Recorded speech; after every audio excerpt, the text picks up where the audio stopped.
Today is Thursday, January 14th, 2021. Coming up, a Roland Martin Unfiltered. FBI Director Christopher Wray says they have identified 200 people who stormed the Capitol. 100 have already been arrested, including the white man carrying the Confederate flag.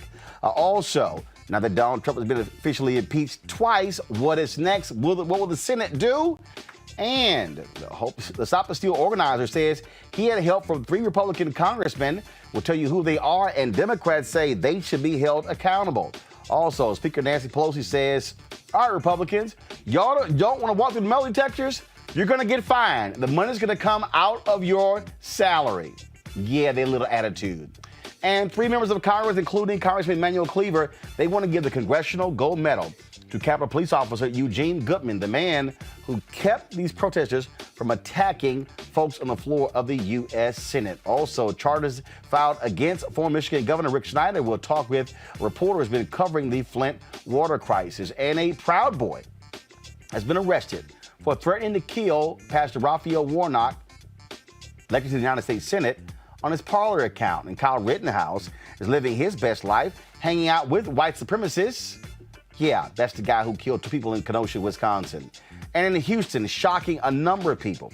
Pastor Kirby John Caldwell, who led the largest Methodist church in the country, sentenced to 6 years in prison for his involvement in a multi-million-dollar fraud scheme. Folks, it is time to bring the funk on Roland Martin Unfiltered. Let's go.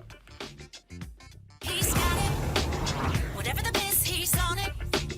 Whatever it is, he's got the scoop, the fact, the find.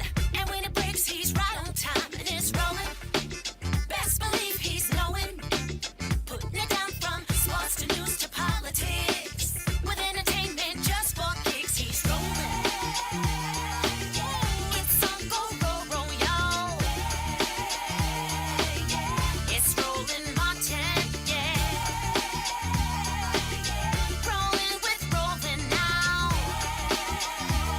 He's funk, he's fresh, he's real, the best, you know he's Roland Martin now.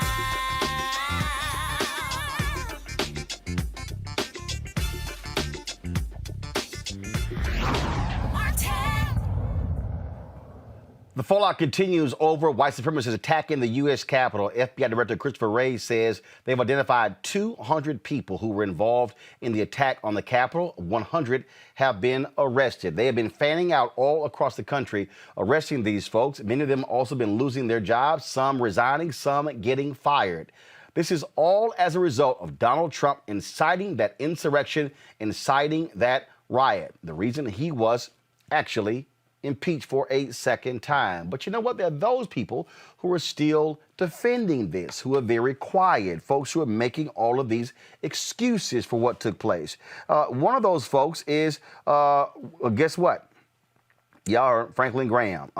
Yeah. So-called, pastor, son of Billy Graham. Well, check this out. He sent this tweet out a couple of hours ago, which shows you how Franklin Graham doesn't really give a damn about Christianity, doesn't give a damn about any of these things. All he cares about is Republican politics. So y'all, here's a tweet that, and I'm pulling it right now. This is what he tweeted out. Shame, shame on the 10 Republicans who joined with Speaker Pelosi and the House Democrats in impeaching President Trump yesterday. After all that he has done for our country, you will turn your back and betray him so quickly? What was done yesterday only further divides our nation. Franklin, see, one, I'm not going to call you Reverend because, frankly, you embarrass those who are actually ministers. Just like you never saw me calling Donald Trump president. I have been telling y'all about these white evangelicals. I have been telling you about these white conservative evangelicals who don't care about the Bible, who don't care about morality, who don't care about character. 5 people died as a result of this insurrection. 5. One of them, a Capitol Hill police officer. And in the eyes of Franklin Graham, how dare you? How dare you impeach Donald Trump for inciting an insurrection? But here's the thing that Franklin Graham also didn't admit to. Y'all do realize that this has been the most bipartisan impeachment in American history. In the 3 previous impeachments, You never had 10 members of the president's party agreeing to impeach the person in the Oval Office. But in this case, they did. And those 10 Republicans were very clear that Donald Trump was guilty of inciting an insurrection. But Donald Trump's base are these white conservative evangelicals. These are the people who are so-called pro-life. These are the people who claim to love Jesus, but they won't call out what actually happened. They won't call it what it is. They won't hold the person accountable who actually did it.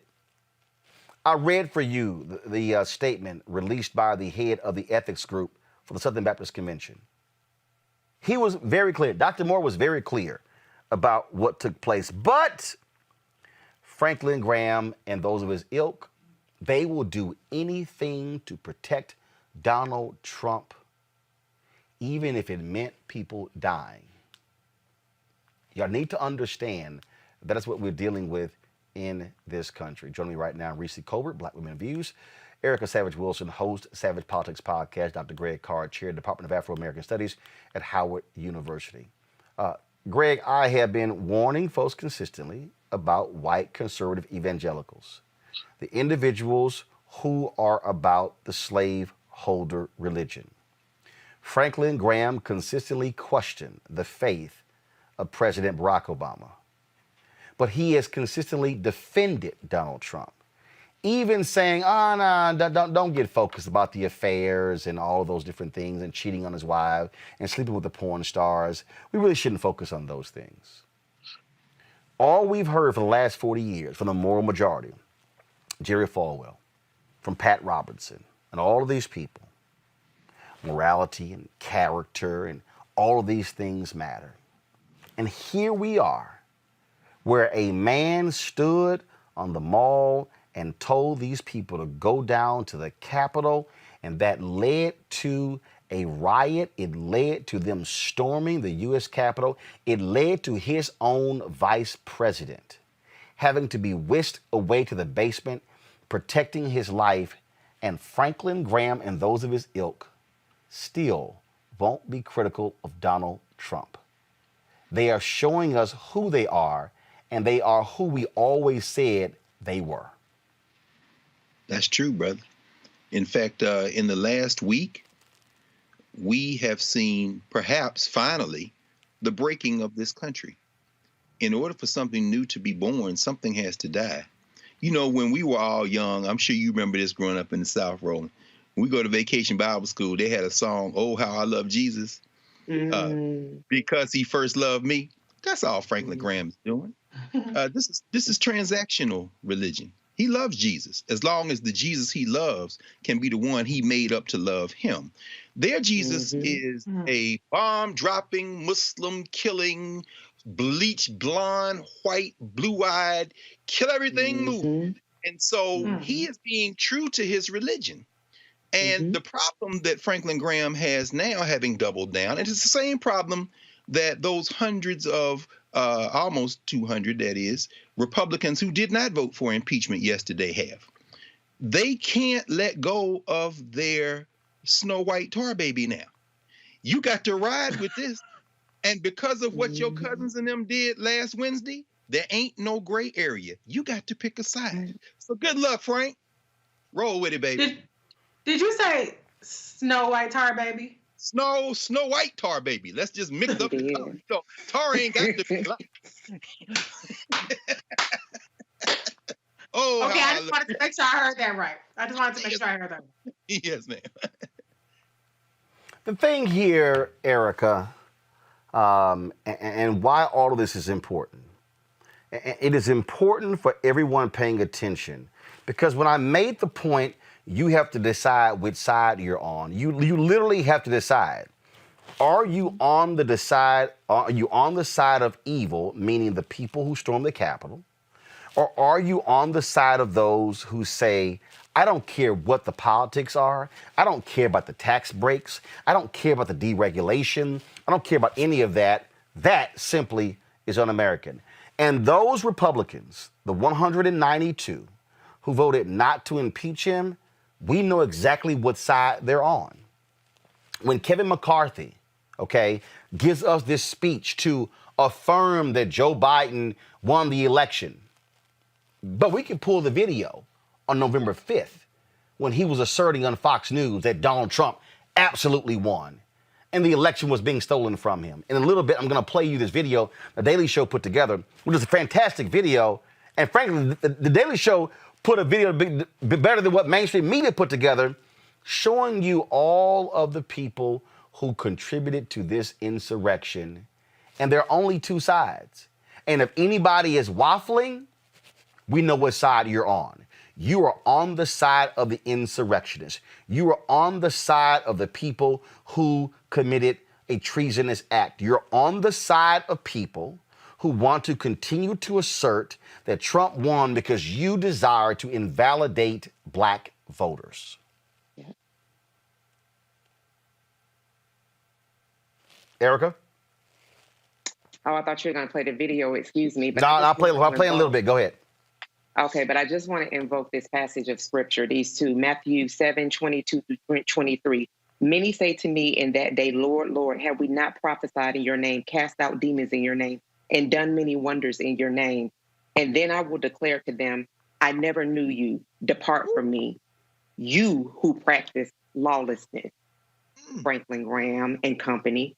These, I'm glad you made the distinction of white evangelicals, because what we've been talking about on this program, for anybody that's been watching it for any amount of time, is that there is a Klansman that is leading a full regime, but also a cult of people that always have known and grew up knowing that Black people were never granted full citizenship.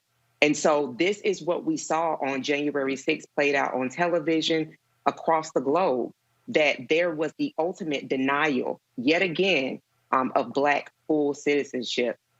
When we look at, these people who have continued to support Trump and the way that they've been treated in media, we're seeing now this turn go towards trying to understand these now people who are being described as having been radicalized. And what I think about just a few short years ago is when President Obama was leading the country, that there was a demand that he say radical Islamic terrorists. And so now we have 192 Republicans that sit on the House side of Congress that will not admit to these radical white domestic terrorists, that people and those of us that live in the DMV are bracing for yet another wave of terror coming on one of the biggest days in the globe. That is the inauguration of the first Black woman, a woman of South Asian descent, as Madam Vice President. But just like what happened in Georgia on a couple Tuesdays ago, it seems like it was years ago, that was invalidated the day after, we still have invalidations that are yet happening. And so I would say that, as we talk about Franklin Graham's and all of these other individuals that stood on faith, for people to understand what they had faith in, they lay at the altar of Donald John Trump and company. They don't worship in spirit and truth as for those people who have a level of faith. Their worship has always been at the altar of white supremacy, power, and money, full stop. The thing here, Reese, that is quite interesting. You have these folks who say, this isn't fair. It isn't fair to brand the 74 million who voted for Donald Trump as racist or bigots or supporting white supremacy. But here's what we can say. That if you were one of the 74 million who voted for Donald Trump, you ignored his racism. You ignored what happened on the border. You ignored them snatching children out of the arms of mothers and fathers and removing them and not keeping accurate records to return them to their mothers and fathers. When people said, this is not America, Black people said, oh, yes, it is. Oh, yeah. Because we experienced it.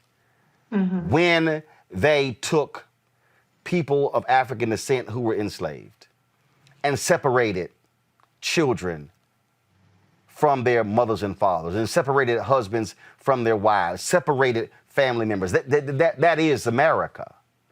And when you look at them ignoring Donald Trump saying there were good people on both sides, when they ignored him retweeting white supremacists, when they ignored all the things that he did because, oh, no, but he had Ben Carson.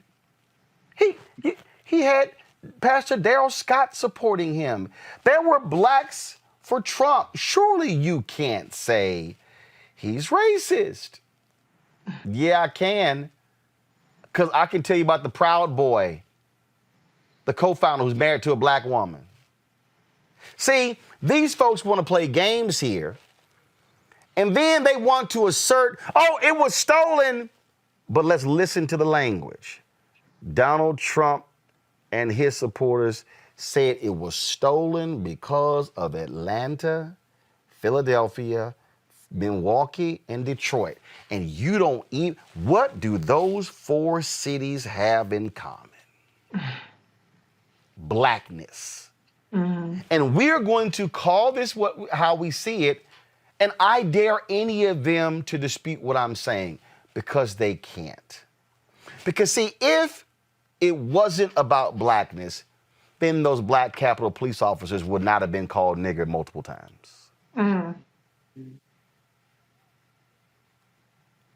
That is what we're dealing with, Reese.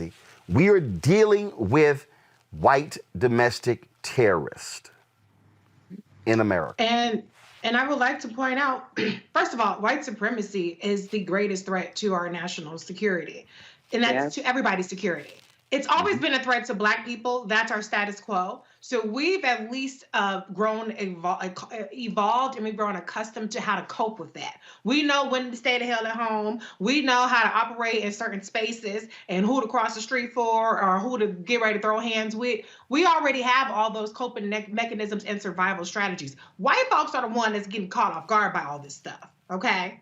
So when you look at Kyle Rittenhouse, the two people that he murdered were white people, okay? So you're not even exempt from white supremacy and the violence from these white domestic terrorists if you are white. Now, this is not just a Capitol problem, a U.S. Capitol problem. This is permeating throughout the entire country, where you have Christopher Wray, who needs to be fired, and we'll talk about that later, who is warning police officers across the country to not be stingy with intel and not assume that they know about all of these domestic terror plots. My sister, who's in Georgia, is saying that they're on alert down there for an attack on the Georgia Capitol State House on Inauguration Day. And so what we have is we have an issue where white supremacy has really broken out, and it's out of control in a way that harms everybody, not just black people, not just people of color, but everybody. And so the white folks, you need to get your brethren, you need to get your sister in check. I'm encouraged by these people that's turning in their mamas, their daddies, their aunties, their exes,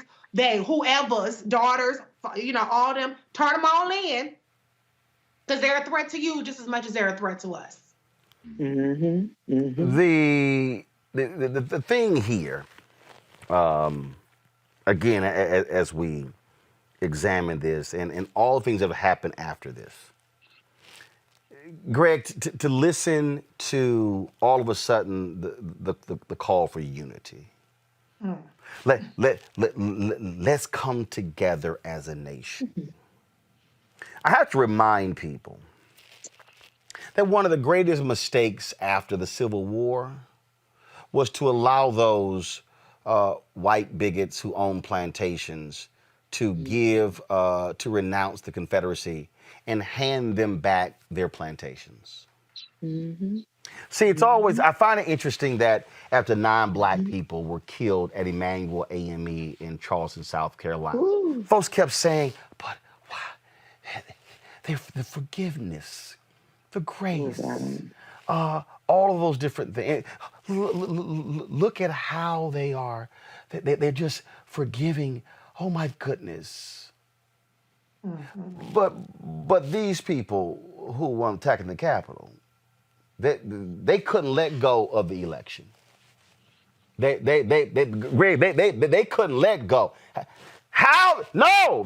How did this happen? He did not lose. How? They were losing their minds because he was lying to them. And Republicans in Arizona were saying, Dawn, that's a lie. No, you're a lie. Republicans in Georgia, Republicans in Michigan.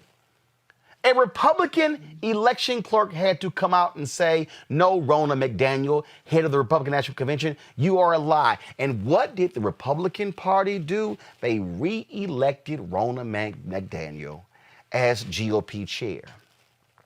The Republican Party has decided, and this has been the case for a very long time, that the only way they can move forward, Greg, is if there is a full embrace of white nationalism. They are not a party that is a welcoming party and a big tent to black people. It is not welcoming to Latinos. And they may tout, but look at the percentage you voted for Trump. You can say whatever you want to say, but we saw hatred on the mall. We saw pure viciousness, and what we saw were the individuals who are the children and the grandchildren of the great-grandchildren of people who gathered in America to celebrate lynchings, who got dressed up, who took photos with bodies hanging from trees that were burned and charred. These are the people who were the children, the grandchildren, and the great-grandchildren of folks who actually overthrew governments, who led armed insurrections in this country because they did not like the fact that black people were exercising their right to vote. History is clear. Absolutely, Roland. It's interesting. White America is terrified right now, and they should be, because the white nationalists, the white settler project that this country was founded in, could very well crack this time. So they're trying to narrate. They got the presidential historians on, when have we seen this before? And they're locating it, as you say, Reconstruction, Civil Rights Movement. But really, to look at this, when you look at 1787 with the passage of the federal Constitution, the compromise that was made to keep enslavement there, that led to the Three-Fifths Compromise, that's really what we're talking about. And then you fast forward to the 1850s when John C. Calhoun out of South Carolina, who leads South Carolina out of the Union shortly after that, is the one who puts in place the Senate filibuster rule to preserve the slaveholding interest. So it's really not even the Civil War and Reconstruction. It's the 1850s. And then you have an anti-slavery thrust, the abolitionists, who are more closely associated with the Whigs, but the Whig Party fractures and then implodes because you've also got the know-nothings who are heavily anti-immigrant, except they're against the Irish and the Italians in them, right? So the GOP is founded not so much as an anti-slavery party, but as a union party with business at the center, because they understand that if the South leaves at this point, it's going to be bad for the commercial enterprise known as the United States. Fast forward to that period you're talking about. Andrew Johnson, who gets impeached, is the one who forces the issue, because those Union generals in the South, Rufus Saxton and them in South Carolina, they're like, get us land to the Africans. But Johnson is a white supremacist. So he is able to rally those forces, but that triggers radical Reconstruction, which is that little period, not even of 10 years really, but about 4 or 5 years, where black people are in state legislatures who are doing this kind of thing. And what do we see? Slowly, the federal government pulls back and lets those white nationalists, the KKK, the Knights of the White Khadi, they come in and they start with voter intimidation. That's U.S. versus Cruikshank in 1873. That's the civil rights cases. And so here we are today with a choice.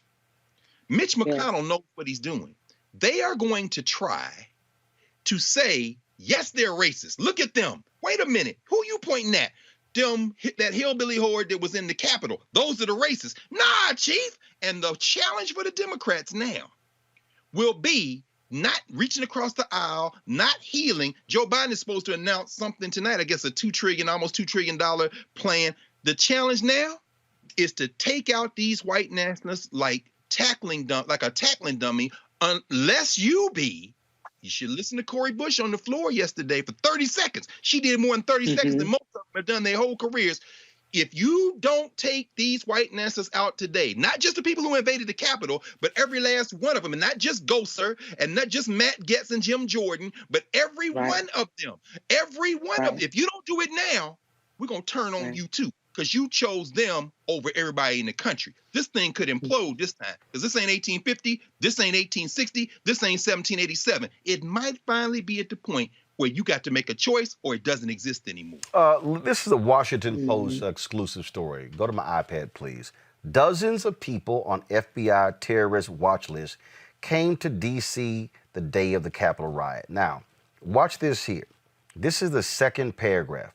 First of all, it says, dozens of people on the terrorist watch list were in Washington for pro-Trump events January 6th, a day that ended in a chaotic crime rampage when a violent mob stormed the U.S. Capitol, according to people familiar with evidence gathered in the FBI's investigation.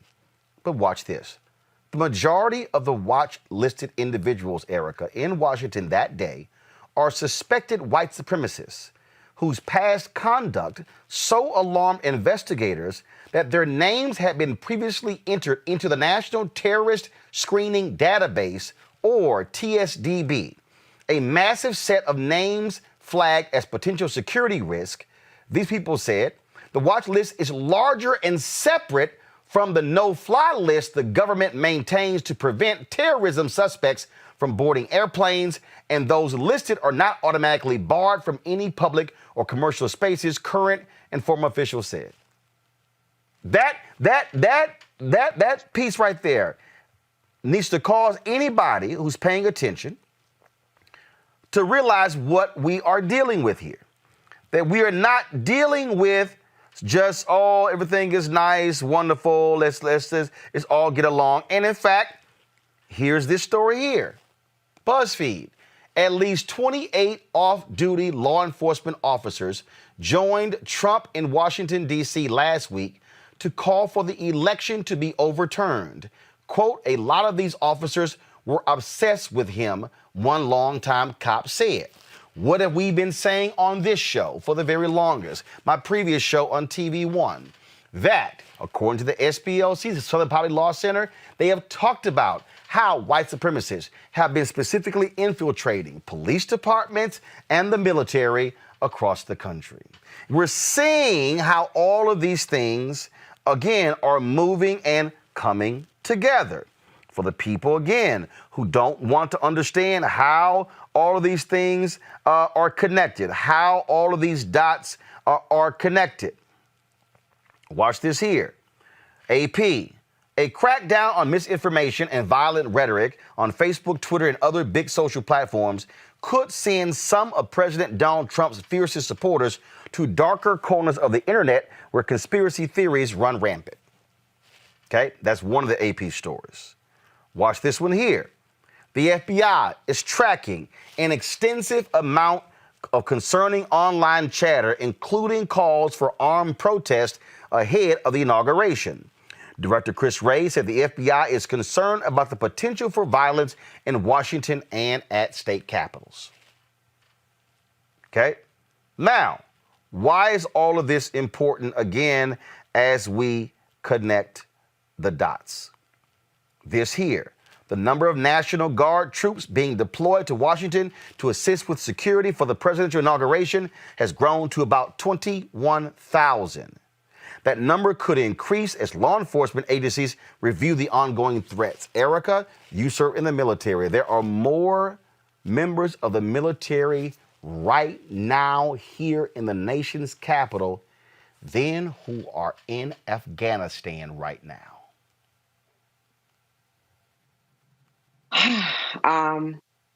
Damn. I am just thinking about how the whole Department of Homeland Security was stood up in response to radical Islamic terrorists. And here we are with a report that has been around since October of 2006, authored by the FBI, saying that was heavily redacted, but outlining clearly that white supremacists had, in fact, as you said, Roland, infiltrated the ranks of police and the military. And then, to Reese's point around the should-be-fired director, Chris Wray, the FBI has already said, and it is in the public square, that the number one national security threat for this country is white domestic terrorism. But here's the problem, and we're talking through these social media platforms that have banned, thrown off people all the way too late. We have to think about who are the people that are the owners of those social media platforms. They're white men.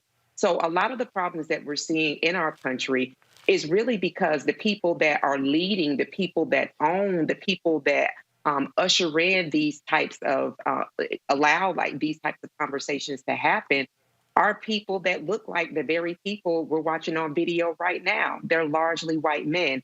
But I don't think that we can also leave out the co-laborers in this movement, which would be white women who are definitely architects and coddlers and supporter of white supremacy as well. In this moment, I think that, in our community, these are things and issues that we've been seeing for a long time, which is why defund the police, abolish. It was not just about protecting Black lives. When Black lives are protected, everybody is protected. We were seeing the type of damage that was being done to communities, the trust that was being decimated at the hands of the very people that are supposed to serve and protect our country. And so now we're at this inflection point. And as Dr. Carr has been saying and said again this evening, where people have to make a decision. You either stand for evil or you stand for good. It's just as plain and simple as that. And I think kind of what we're seeing, unfortunately, is that there are excuses being made in enabling further of this same community of people that will tear up and be king of ashes of this very country that we all share and live. See, the thing, Reese, the people who live truly in denial in this country, and they live in denial because they don't want to accept reality. We covered it on this show. And this video I'm about to show here, this video was from 2019, July 23rd, 2019, when the FBI director was on Capitol Hill talking about domestic terrorism in this country. Now, if you go out there, people are thinking, oh, my goodness, we're talking about Muslims attacking folks in the country. This is what Christopher Wray said. Listen. Our focus is on the violence. We, the FBI, don't investigate ideology no matter how repugnant.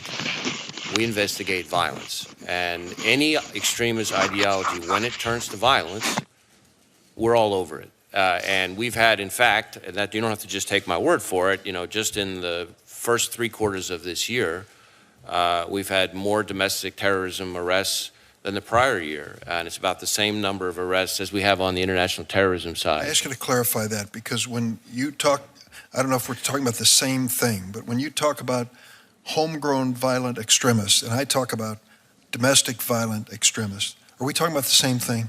No. So we use the term homegrown violent extremism to refer to people already here in the United States who are inspired by different parts of the global jihadist movement to commit terrorist acts. Okay, we I use get the that. term domestic terrorism to refer to a broader array of threats ranging from anarchist extremism to different kinds of racially motivated violent extremism to different kinds of environmental extremism, et cetera. So let me pursue that for a second. So the point I'm getting to, and the reason I quoted this unclassified report, is if it's violence that motivates the FBI investigation. What we have here is a statement in this unclassified joint intelligence report that between the years 2000 and 2016, the white supremacists were responsible for more homicides than any other domestic extremism movement. Now, I see the distinction you're making, homegrown versus domestic. But let me ask you, can you quantify either one of them for us?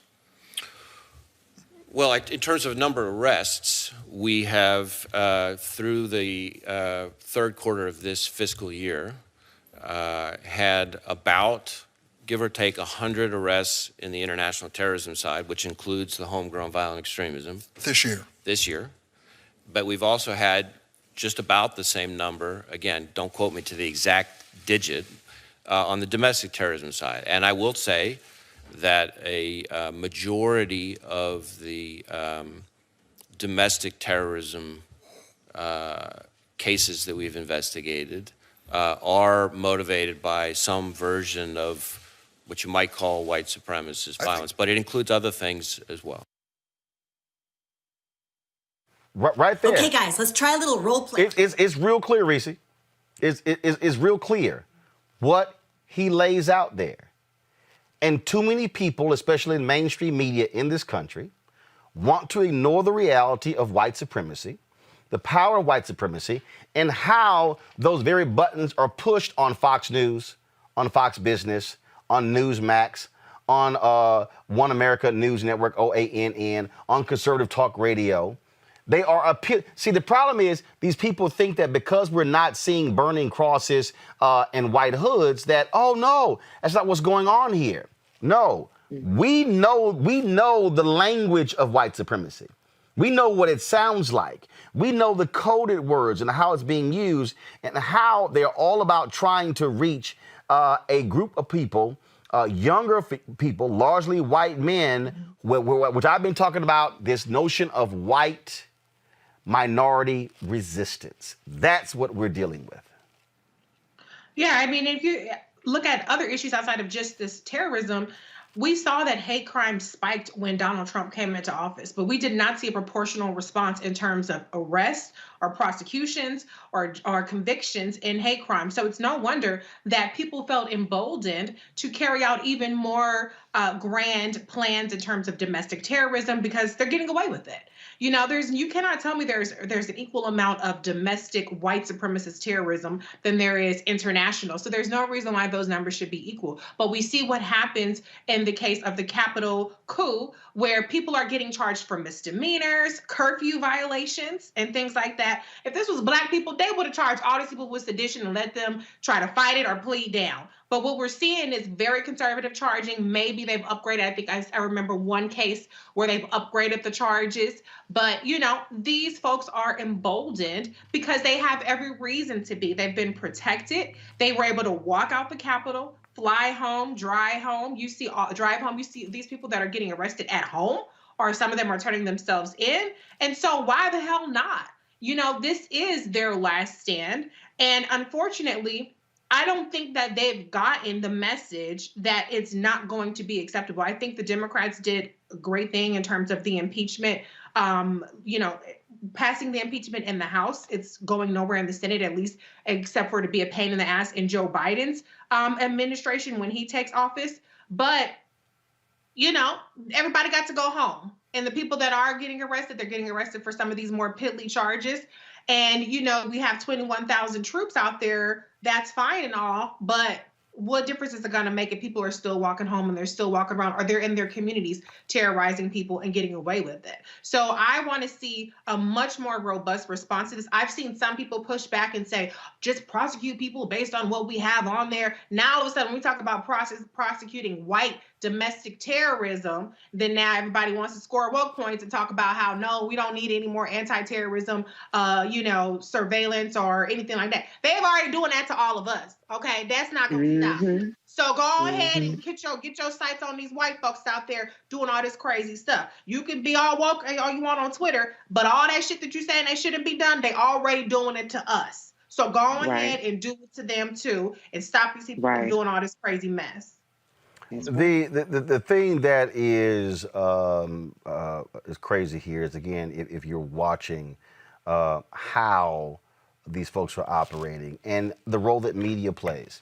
This was put together by the folks at The Daily Show. It's devastating to listen to all being back to back. Watch this. General George Washington's soldiers were freezing cold, fighting for independence against tyranny, domination, and control. It was their moment to stand up and fight for freedom. To many, January 6th is such a moment.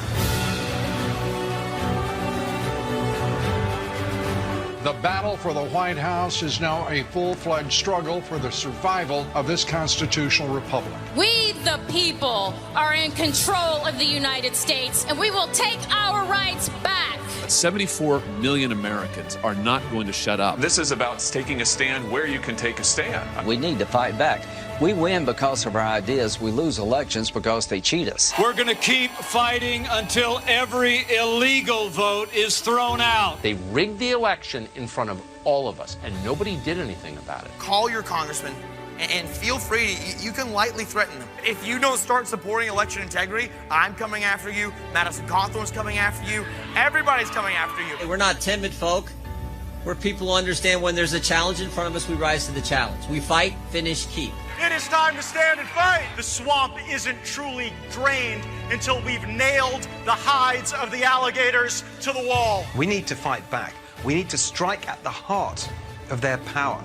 We need to show that the next revolution is just getting started. The ruling would be that you got to go to the streets and be as violent as Antifa and BLM. Will we stand up for freedom as Samuel Adams and his fellow patriots did? If we don't fight on January 6th on the floor of the Senate and the House, that is the joint meeting of Congress, on these electors, we're done. It's time for everybody to stand up and be heard. President Trump won this election, so everyone who's listening, do not be quiet. We cannot allow this to happen before our very eyes. Liberty-loving patriots that will not let them steal this election. We have to fight this out for the American people. This is our 1776 moment. Get it right. They stole it. Right. We need to take it back for the people. It's time for conservatives to show that backbone. Republicans, grow a backbone and fight. We are in this fight to the bitter end. We are going to take our country back. We need to march on the Capitol today,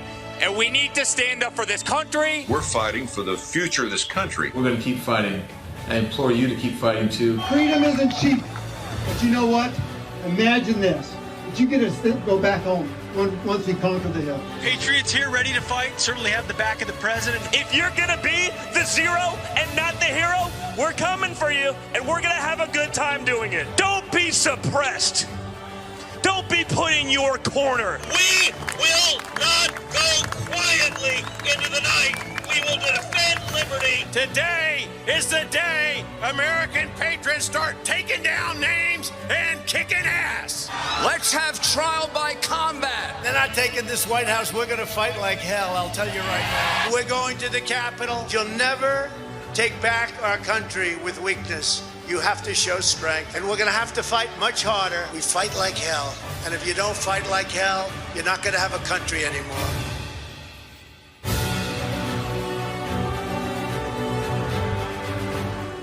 This is the New York Times right here. Several more Capitol rioters have been arrested, including a man who carried a Confederate flag inside. His name is Kevin Seafried, arrested in Delaware. That video right there, Greg, you look at this particular story right here. What other reason are you carrying a Confederate flag into the U.S. Capitol if you are not a racist, if you are not trying to promote white supremacy? Tough, man. And I'll tell you why, brother. And this is another reason why, whatever else y'all watch on daily, y'all need to watch this show right here, because this is this only daily news show having this conversation of any background anywhere. Yeah. I say it's tough because as I'm watching that video, I'm thinking about the backgrounds. Giuliani, Italian, Trump's people, and see. And if Ray and the FBI are going to make a distinction between homegrown and domestic, okay, fine. Let's take that as your distinction. The reason they make that distinction is because when they say domestic, they are talking in the language of white American nationalism. So they can put white supremacists with them, as if this is something. So Trump's, the Giulianis, the people who come from other places, when they come here, they cut ties with the places they came from. This is the immigration piece, which you notice Stephen Miller been real quiet. You know, his people are Jewish. But once you come here, there's a wall that goes up, and now you're an American. But American means white, you see. Now, when you start talking about homegrown, you then say, these are the people who came up here, but who have been influenced by stuff overseas. Here's the problem, Chris, that you have, man. The white supremacist logic is an international logic. So the books that are being read, whether it be what's that guy named Jean Raspail, wrote many years ago back in the 70s, what was it called? The Camp of Saints. This is an international white supremacist document that they read here in the United States. Remember 1995, Timothy McVeigh, the Turner Diaries. Remember in other words, they have a fantasy about a white global supreme. This is Steve Bannon. This is Stephen Miller. Right. So I'm saying, when I say this is tough, that Confederate flag, which is I think the third flag the Confederacy came up with. They came up with the flag we saw in the Capitol last week because in one of the battles in Northern Virginia, right across from where their studio is, right across from where your studio is, Roland, the Union Army could not determine between the American flag and the Confederate flag because they both had stars and stripes. So PTG Beauregard, yes, that same Beauregard that Jeff Beauregard Sessions is named for, met in Fairfax. Now, as you know, DMV, Fairfax, right across the street from D.C., and said, we got to come up with another flag that represents our country. Now, people say, well, that's racism. They're in the Capitol. No. This is literally domestic white nationalism, which this country will not abandon because it is the cultural logic that holds it together. The same logic that has the Confederate flag there, because they thought in the Confederacy they were preserving the actual idea and spirit of 1776, which we just saw there, is the same logic that has the FBI say white nationalism goes on the domestic side as opposed to the homegrown side. That's the Muslims. I'm a Muslim. I'm in the Nation of Islam. I've never been, yeah, but you could have been influenced by Islam.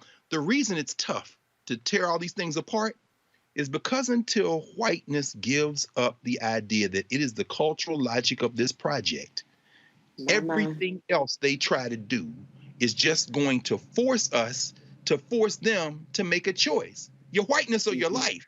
The demographics have changed now, and you can't keep this charade up. No, those people are patriots that we saw in that montage, in their mind.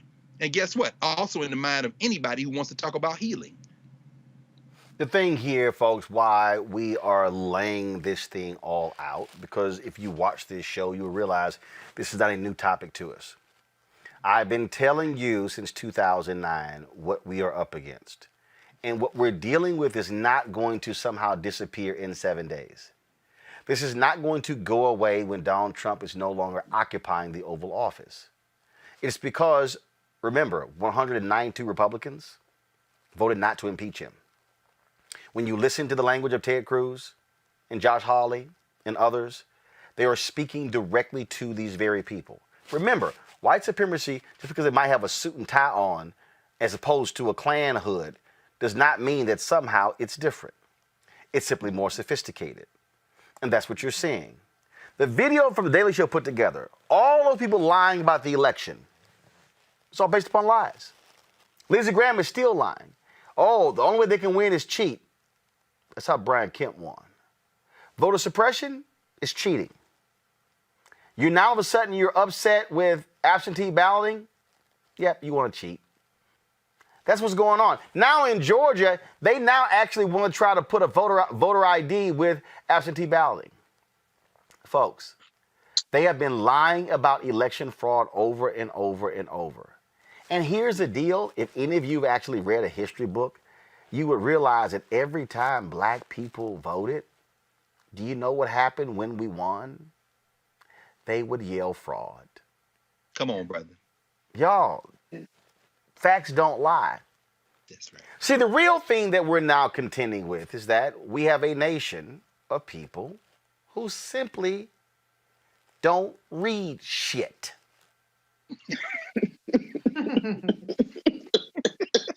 We have a nation of people who don't know a damn thing about American history.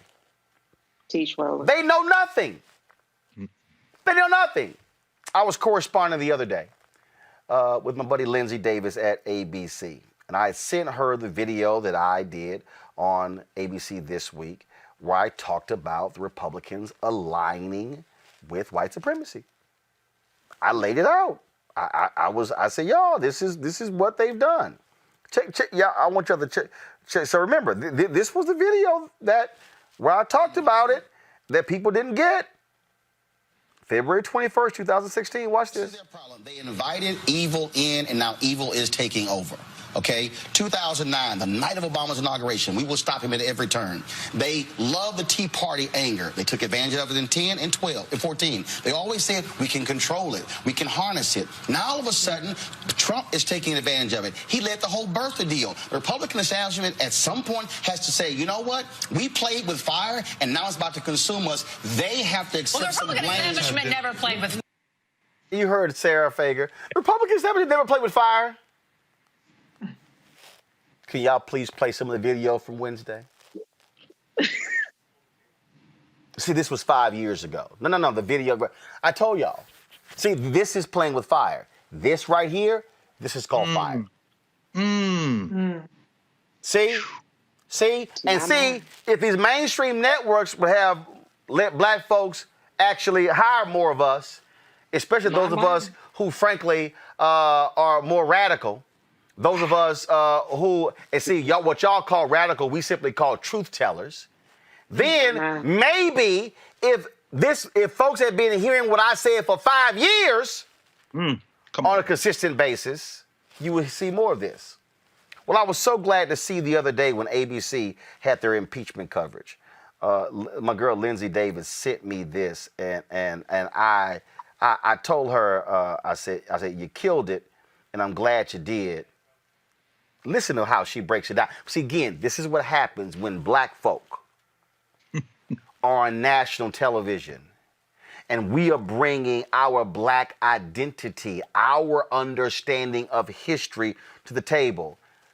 Lindsay, go ahead and break it down. The president was calling the impeachment proceedings against him a hoax. And as it's been stated now, some members of his own party are saying that they will vote to impeach him. And while a lot is being made about the historical context and aspect of this with regard to the president potentially being the first ever in American history to be impeached twice, we really have to think about the historical behavior that led and contributed to this when you talk about the idea of these angry white mobs who have tried or successfully overthrown governments and burned buildings and murdered people and seized state houses. This happened in 1876 in New Orleans. It happened 2 months later in Alabama. It happened in 1898 in Wilmington, North Carolina, and again in 1906 in Atlanta. So while many lawmakers today are deciding if impeachment is the right remedy for this acute situation that played out last week at the Capitol, you know, many Americans are wondering, when are we finally going to tackle and confront the chronic illness that ails this country, which is the original sin of this country, of racism, and shy of that, history will continue to repeat itself. It is being confronted today. That is the analysis that needs to be on mainstream television every single day, Erica. Yeah, or they could just, you know, have Roland Martin Unfiltered on every multi-letter network channel. Come on. But, you know, here's the thing. We know that that is not going to happen. And as mainstream media continues to now a rehab project on a global media whore, son of a Klansman, twice impeached person who stole 1,600 Black Lives Matter Plaza, we're going to pretty much see less of what we see here on Roland Martin Unfiltered, because there is going to be a hurried movement to really heal, unify, and frankly, move forward. And some of these very same people, it's been utterly disgusting to see some of the people out of this regime, folks that they have called the true believers, or some people who have issued resignations or just plainly stopped coming to work. We've all been paying their salaries, appear on daytime television programs talking about the angst and anxiety that they felt, and that this insurrection was a step too far. Well, the whole damn thing was a step too far.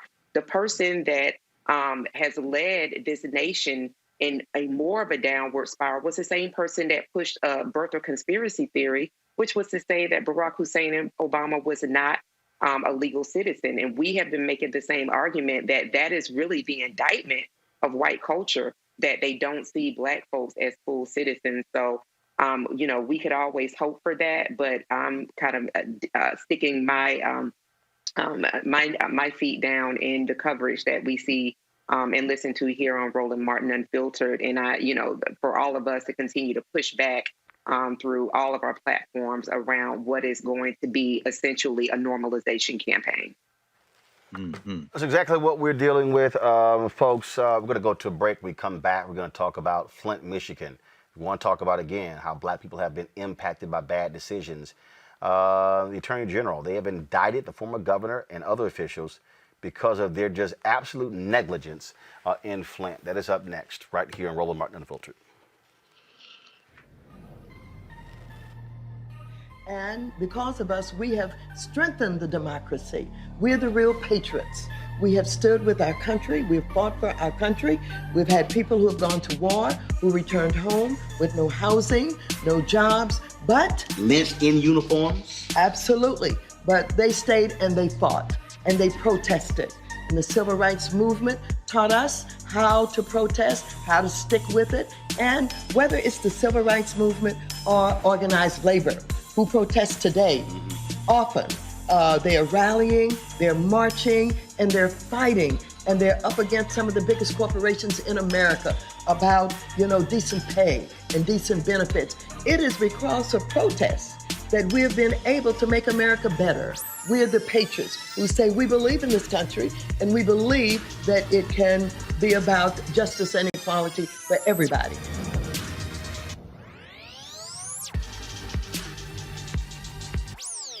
I have said the incursion of the U.S. Capitol struck at the very heart of our republic. We're going to walk down to the Capitol because you'll never take back our country with weakness.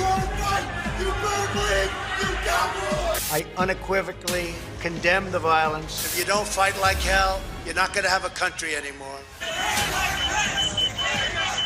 Making America great again has always been about defending the rule of law. The president, sources say, initially rebuffed bringing in the National Guard. We were repeatedly being told by the National Guard at the national level that we did not have authorization. Supporting the men and women of law enforcement. The Capitol police officer died of injuries from the attack. A second U.S. Capitol police officer who responded to the Capitol riots last week has died. We have seen too many riots, too many mobs, too many acts of intimidation. I just want to find 11,780 votes. Today I am calling on all Americans to overcome the passions of the moment and join together as one American people. All of us here today do not want to see our election victory stolen by emboldened radical left Democrats, which is what they're doing.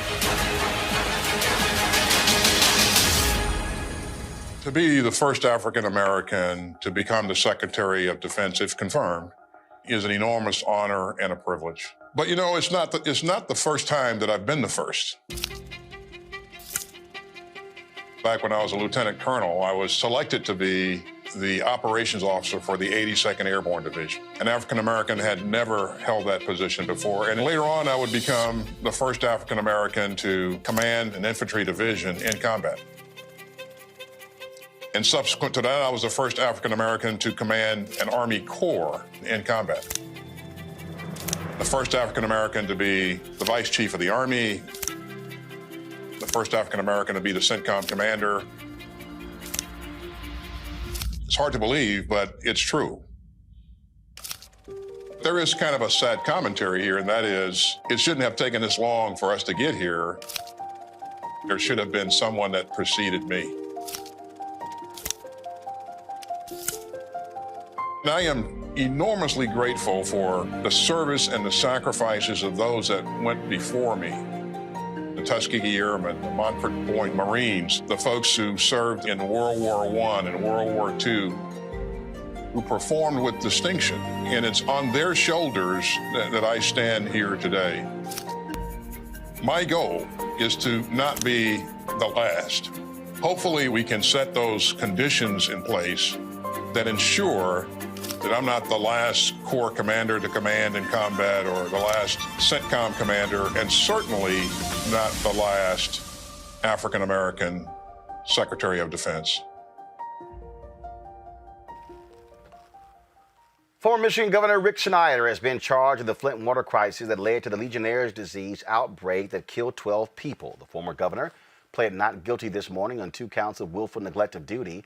His bond was set at $10,000. If convicted, he faces up to a year in prison and has to pay a $1,000 fine. Now, Nick Lyon, Michigan's former health director, also pleaded not guilty to involuntary manslaughter charges in connection to the deaths caused by the Legionnaire's disease outbreak. This move to charge Snyder and other officials for their role in the Flint water crisis comes after years-long investigations. Joining me with details from this story that his investigation started is Jordan Sheridan, reporter and CEO of Status Quo. Jordan, this is one of those stories that y'all have stayed on, and again, Snyder and his folks tried to say, well, no, it was the folks in Flint. It was the mayor, Karen Weaver. They were all the ones who were making these bad decisions. But the reality is they knew what was going on and they failed to act. Yeah. This is about going on 7 years, the Flint water crisis. So this is what a lot of Flint residents want, which is justice. But, a lot of the residents I spoke with are not particularly overjoyed that Governor Snyder is facing just a misdemeanor charge. Particularly in light of some reporting I just broke that the original prosecution team had found evidence to charge him with misconduct in office and were building a case towards involuntary manslaughter. But those investigators were dismissed in 2019, and this new investigation by Attorney General Dana Nessel announced today that they are only charging him with a misdemeanor willful neglect of duty. And that is not welcome news to a lot of people in Flint who felt that he should be charged the maximum. Yeah, absolutely. And what I found and just broke with The Intercept was essentially the original investigation team found that the governor had learned about the deadly Legionella outbreak as early as October 2014, which was nearly a year and a half earlier than he testified to Congress. They found phone calls that the governor, his chief of staff, and his health director were engaged in over 2 days that was described as an avalanche of phone calls at the same time that the Legionella outbreak was kind of raising alarm bells in his environmental department and his health department. They also found a briefing, an in-writing briefing that was addressed to Snyder that mentioned the Legionella outbreak, which killed, the official count was 12 people, but PBS reported that as many as 115 people might have died from the Legionella outbreak. So it's kind of a tale of two investigations. The first investigation that was 3 years, we're going to charge him with more. And the current investigation charged him with willful neglect, which one resident just described to me as a parking ticket for poisoning a whole city. Remember when President Obama went down there, drank a glass of water, said everything was all fine. But the residents are saying, no, there are still water problems in Flint. What the hell is going on? I mean, were the actual pipes replaced? Are they still having to use lots of hand sanitizer? Are they still having to use bottled water? What's the current status there in Flint? I think this is a major dropping of the ball by the national media, which you cover quite often. No, the water is not fine. I've been there 17 times. I still meet residents that still have rashes on their bodies, new rashes. I'm still meeting residents that are losing hair in the shower. I'm still meeting residents whose eyes itch and burn in the shower. There's still residents that the water smells, that they're getting discolored water.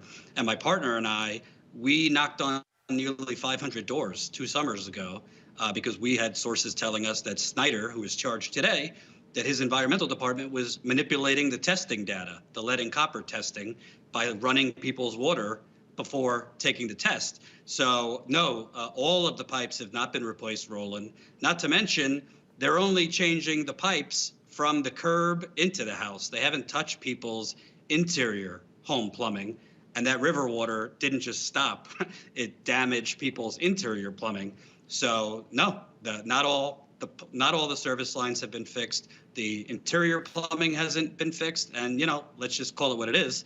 If it was a nice, rich, white town, A, it wouldn't have happened. But B, it would have been fixed probably in a few months, not 7 years. And let's be clear here. We're not just talking about African Americans here. Is you got poor whites who in Flint, Michigan as well. And what is the Democratic governor doing? Because Democrats now control, they control the State House. They control the governor's mansion. Gretchen Whitmer, when she ran, pledged that she was going to reopen these free water stations. We saw in the media these images of stacks and stacks of free water bottles, lines down the block. She did not reopen those free water bottle pods. She claims that the Republicans kind of blocked her from doing that. Gretchen Whitmer, as far as I know, has not. As far as the residents tell me, has not done more for Flint. The former mayor, Karen Weaver, actually told me on the record that Gretchen Whitmer told her that there was Flint fatigue in the state legislature and she couldn't get more money for Flint. So, the residents were, COVID, people are losing their health care. Flint, maybe more than most communities, every age is susceptible to COVID, not just older people, because they have been poisoned and their immune systems are compromised. But the bottom line is nearly 7 years later, no, the water pipes are not fixed. They do not have Medicare for all or any expanded health care. And the coronavirus has really disproportionately hurt Flint compared to other cities in Michigan. And Governor Whitmer, from what I could see, obviously she's had a lot on her plate, but the residents of Flint feel she has not kept her promises to them. All right, then, Jordan Sheridan, we surely appreciate it. Thanks a bunch, and continue the investigation. Thank you. All right, thank you so very much. All right, folks, let's talk about a couple of the stories that we're dealing with, and that is the members of Congress, they want to actually award the Congressional Gold Medal to Capitol Hill Police Officer Eugene Goodman. Remember, he was the officer who steered the rioters, steered the terrorists away from the floor of the U.S. Senate, and then he was able to divert their attention into the hands of the waiting hands of other officers as well. This is that video you see right here. Of course, he risked his life, going up against him. Like people like Rosa Parks and Neil Armstrong are among those who have received the Congressional Gold Medal. Congressman Emanuel Cleaver is one of the folks was behind this effort. That, Reese, is something that I think, frankly, should happen. Again, when you see this video here, he knew what he was up against. All he had was he picked that baton up from the ground, and you see how many of them there. There were people who were saying, why didn't he shoot? He understood in a moment when he gets to the top of those stairs, you're going to see him do a peek over his shoulder. That literally was the entrance to the floor of the U.S. Senate. He pushes one of the guys and leads them away from that floor. And literally, those people would have attacked U.S. senators. You had folks like Congresswoman Alexandria Ocasio-Cortez, who said that she thought she was going to be killed. Congresswoman Ayanna Pressley, she said that the panic buttons in her office had been removed, and they're still trying to figure out how that happened. And so certainly great work from Eugene Goodman. Absolutely. I think he is indisputably a hero, and he deserves this honor. I think in addition to honoring him individually, I think it would be helpful if there was actually some sort of process in place where people actually listened to Black Capitol Police officers, because there's been reporting today about the fact that dozens of them raised red alarms about the kinds of, traitors amongst their ranks and things of that nature. And so I think that it's always a wonderful thing when people are recognized for their heroism, particularly Black people. But let's also listen to them. Let's also take their concerns seriously. Let's also reform the systems. And let's look at it from every angle. Let's not just pat ourselves on the back for giving somebody a medal when you're still putting them in harm and you're not doing anything about the conditions that created this situation in the first place. Absolutely. Now, folks, an organizer of last week's insurrection says he had help from 3 Republican congressmen.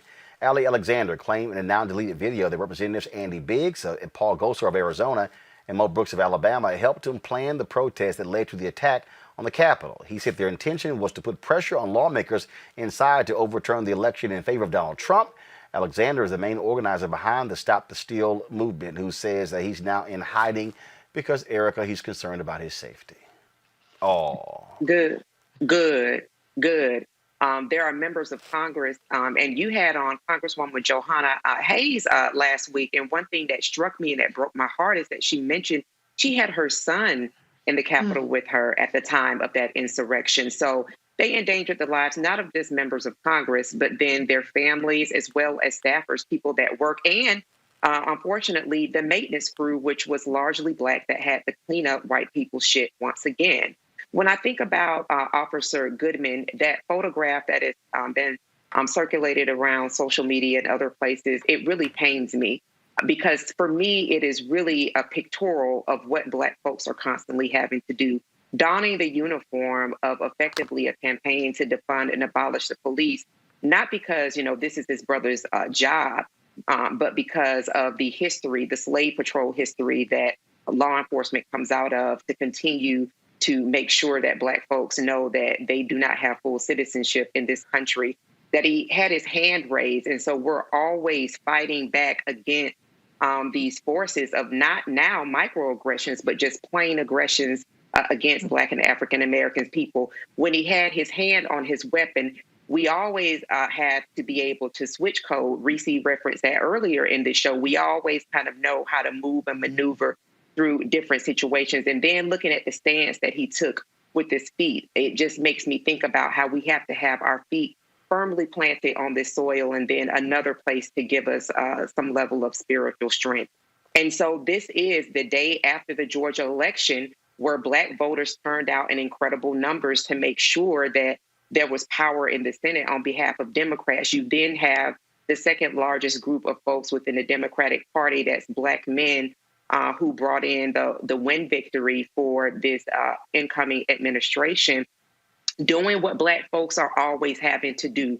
We're always having to wrestle between so many worlds. So I would just advise people, to set up a legislative alert for HR 305 to see if that 192 of folks that represent other people in Congress, to see if that is going to move forward, and that we will see this good man, interesting, his last name is Goodman, who also served this country against domestic and foreign terrorists, in fact, be awarded that most important medal. Folks, Speaker Nancy Pelosi, she announced yesterday that when returning on January 21st, the House will vote on a rule that mandates fines for members who bypass metal detectors when entering the House chamber. The fine for the first offense will be $5,000 and the second $10,000. Fines will be deducted from their salaries. Of course, House Republicans say it's a violation of their Second Amendment rights not to walk through metal detectors. Really, Greg? I mean, really? School children walk through metal detectors. That's exactly right, Roland. In the 2018, the Stop School Violence Act, many of those same hillbillies that say they don't want to walk through metal detectors voted to send money to the states to put up metal detectors. And as someone who worked for it at the time, the fifth largest school district in the country, in Philadelphia, I'll never forget, brother. We used to have citywide meetings of high school students, and we had our Freedom School meetings, and the metal detectors weren't even in all the schools. In fact, the young people in North Philly and West Philly, Black and brown people, South Philly, they said, we want these metal detectors out of school. And I'll never forget, it was a young Korean girl who was at Girls High School, one of the schools that are considered the elite public schools in Philly. They didn't have metal detectors. And she said, I want a metal detector in our building. Either we all have metal detectors or none of us have metal detectors. I'll never forget that meeting. It's about 200 high schools, and they all started cheering. The point is, it ain't going to be two sets of rules, white boys. If we're going to walk through metal detectors, you're going to walk through metal detectors. And you know the reason you got to put them down there? Because your mama and them and your sister and them and your cousin and them came down there hunting. So, yeah, I'm with you. It's almost like out of Hollywood. This man is named Goodman. The first medal they gave out, the Congressional Gold Medal, was to Roberto Clemente in 1973. But since then, Rosa Parks has gotten them. The 4 little girls in Birmingham got them posthumously. The Little Rock Nine. It seems like every time we have to order ourselves, you want to lay a gold around our neck. Y'all listen to Reese. Listen to them. I'm sure he'll take the medal. I hope he go sell it somewhere, because just like they're giving out medals to Jim Jordan and Devin Nunes and them, the medals may be worth more at the swap shop than they are around your neck if they're not going to listen to you. Y'all better listen to what Reese said. Man, this is a thing here, Reese, that I find to be very interesting. To literally watch these grown-ass Republicans get upset. Oh, my God, we got to go through a metal detector. And, yeah, guess what? Democrats, you control, fine their asses. You right? That's right. Take out of their checks. Y'all don't want to walk through? Fine. Every time you don't want to walk through, that'd be $10,000. Come on. I love it. And you know what? It's about damn time there's some consequences. I mean, I remember when Rashida Tlaib, for instance, when she said, we're going to get the motherfucker, or she said something about Donald Trump, you know, a couple days after being sworn in.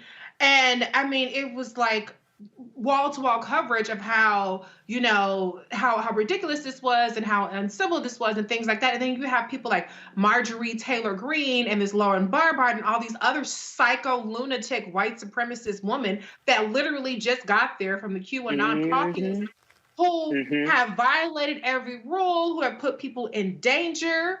And where's all the outrage for that? The reason why these folks do not feel like they need to go through those metal detectors is because that's their folks. They feel a sense of protection.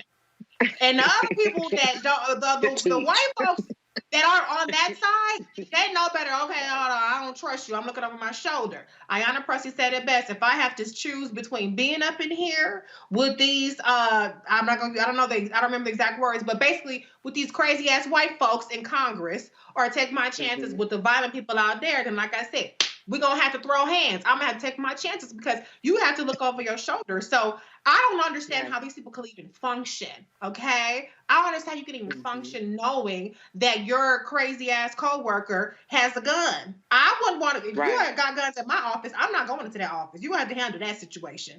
So it's about time that she does this. I don't know what these people have to do to be expelled. Why do you have an expulsion if you're not going to use it on somebody who is tweeting the location of the speaker, doing a terrorist attack on the Congress? What more does it take when you walk through metal detectors? You say, okay, fine, I'm going to walk around them. I'll just walk through them. Get these people the hell out. They just got there. Get them the hell on out. And that's where you have to, Dr. Carr says it all the time, Erica says it all the time, everybody says it. You cannot negotiate with these people. You cannot treat them as peers. You cannot treat them as reasonable people. You have to break their backs. $5,000. They're not rich people. These new ones that, you know, Ooh, child. 2 steps out the trailer park. 2 steps out the trailer park. They're not rich people. So maybe money, because violence doesn't work. So maybe money will work. But if that don't work, get them the hell on out of here. I don't know how much more they have to give for these people to do something about these lunatics, because they're not there to be productive. They're there to be chaos agents and insider agents, giving people tours and letting them all in. And they got their weapons. All they got to do is take their weapon off and leave it in a certain, you know, corridor and be like, okay, this is where you get it. I wouldn't trust you. I would not trust. Absolutely. Roland, you remember when, what was that Kennedy that got drunk and crashed his car on Capitol Hill, and the Capitol Police they took him in the car and took him home. Was it Patrick? I forget which one. But I remember, this was maybe around 2005, 2006, when Cynthia McKinney came into the Longworth building, the Capitol Police, because she didn't have her pen on, they said, we don't know whether you in Congress or not, and laid hands on her. I just remember people saying, so when they want to Reese's point, if they treat who they think is their family very different. But they literally took Cynthia McKinney, an elected member of Congress, would not let her in the building and put their hands on this black woman. So I'm like, that's why they think they don't have to walk through metal detectors, because they are all part of the same gang. Absolutely. And it's the same reason, Dr. Carr, to Reese's point, how Lauren Boebert was just in a standoff with Capitol Police because she refused to be searched. This is the GED member of Congress that just got in, as Reese said, from the trailer park to the halls of Congress, who was acting up. She is a part of this caucus that Reese rightly said is this insurrection caucus. They have no powers. They're acting on the orders of people that really are akin to their own likeliness and their kindness, that have the same mindset. So absolutely, I would love to really see some more movement on expulsion as well, because if your colleagues have set you up, you in bad shape, boo. You in bad shape. Folks, hold tight 1 second. Of course, Joe Biden is speaking right now regarding his plan for rescuing the country when it comes to COVID. Let's go live to him as we speak. Behind, with unrelenting grief and guilt, anger and frustration, and the emptiness felt by the loss of life is compounded by the loss of our way of life. During this pandemic, millions of Americans, through no fault of their own, have lost the dignity and respect that comes with a job and a paycheck. Millions of Americans never thought they'd be out of work.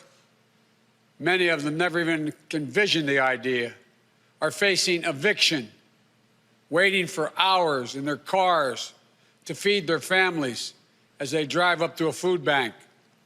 Millions have kept their jobs but have seen their hours and paychecks reduced, barely hanging on as well. That's happening today in the United States of America. Just as in the midst of the dark winter of this pandemic, as cases, hospitalizations, and deaths spike at record levels, there is real pain overwhelming the real economy. One where people rely on paychecks, not their investments, to pay for their bills and their meals and their children's needs. You won't see this pain if your scorecard is how things are going on Wall Street. But you will see it very clearly if you examine what the twin crises of a pandemic and this sinking economy have laid bare. The growing divide between those few people at the very top who are doing quite well in this economy and the rest of America. Just since this pandemic began, the wealth of the top 1% of the nation has grown roughly $1.5 trillion since the end of last year, 4 times the amount for the entire bottom 50% of American wage earners. Some 18 million Americans are still relying on unemployment insurance. Some 400,000 small businesses have permanently closed their doors. And it's not hard to see that we're in the middle of the once-in-several-generations economic crisis with a once-in-several-generations public health crisis. The crisis of deep human suffering is in plain sight, and there's no time to waste. We have to act, and we have to act now. This is what economists are telling us. More importantly, it's what the values we hold dear in our hearts as Americans are telling us. A growing chorus of top economists agree that the moment of crisis, in this moment of crisis, with interest rates at historic lows, we cannot afford inaction.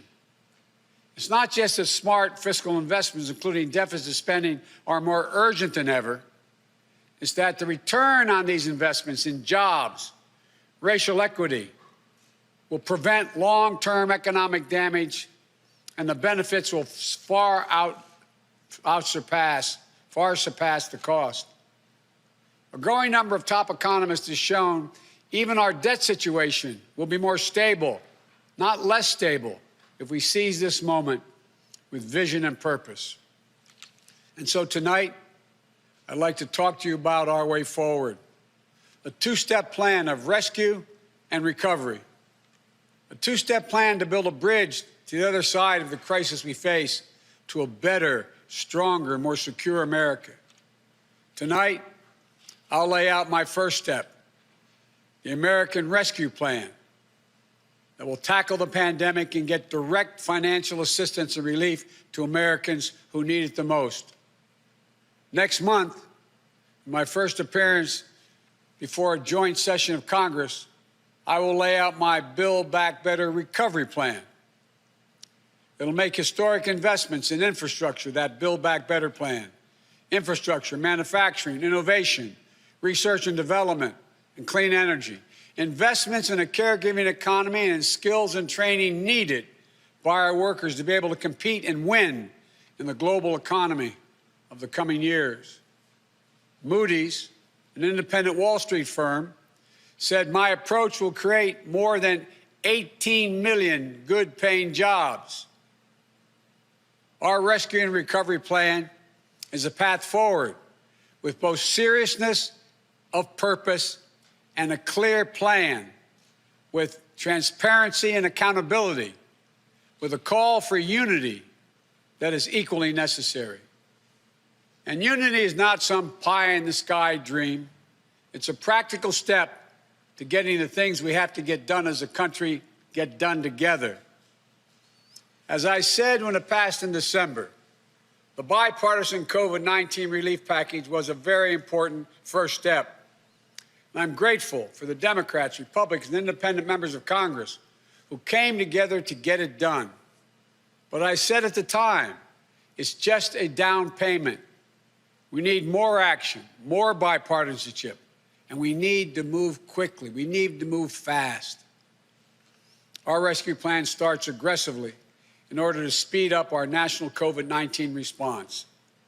The vaccines offer so much hope, and we're grateful to the scientists and researchers and everyone who participated in the clinical trials. We're also grateful for the rigorous review and testing that has led to millions of people around the world already being vaccinated safely. But the vaccine rollout in the United States has been a dismal failure thus far. Tomorrow, I will lay out our vaccination plan to correct course and meet our goal of 100 million shots at the end of my first 100 days as president. This will be one of the most challenging operational efforts we have ever undertaken as a nation. We'll have to move heaven and earth to get more people vaccinated, to create more places for them to get vaccinated, to mobilize more medical teams to get shots in people's arms, to increase vaccine supply, and to get it out the door as fast as possible. We'll also do everything we can to keep our educators and students safe, to safely reopen a majority of our K-8 schools by the end of the first 100 days.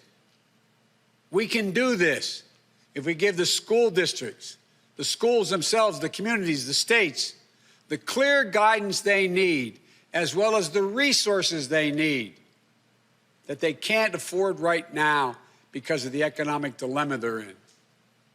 That means more testing and transportation, additional cleaning and sanitizing services in those schools, protective equipment and ventilation systems in those schools. We need to make sure that workers who have COVID-19 symptoms are quarantined, and those who need to take care of their family members with COVID-19 symptoms should be able to stay home from work and still get paid. This will reduce the spread of the virus and make sure workers get the support they need to maintain their families. But we need about $400 billion in funding from Congress to make all of what I just said happen. It's a great deal, but I'm convinced we are ready to get this done. The very health of our nation is at stake. Our rescue plan also includes immediate relief to Americans hardest hit and most in need. We will finish the job of getting a total of $2,000 in cash relief to people who need it the most. The $600 already appropriated is simply not enough. You just have to choose between paying rent and putting food on the table.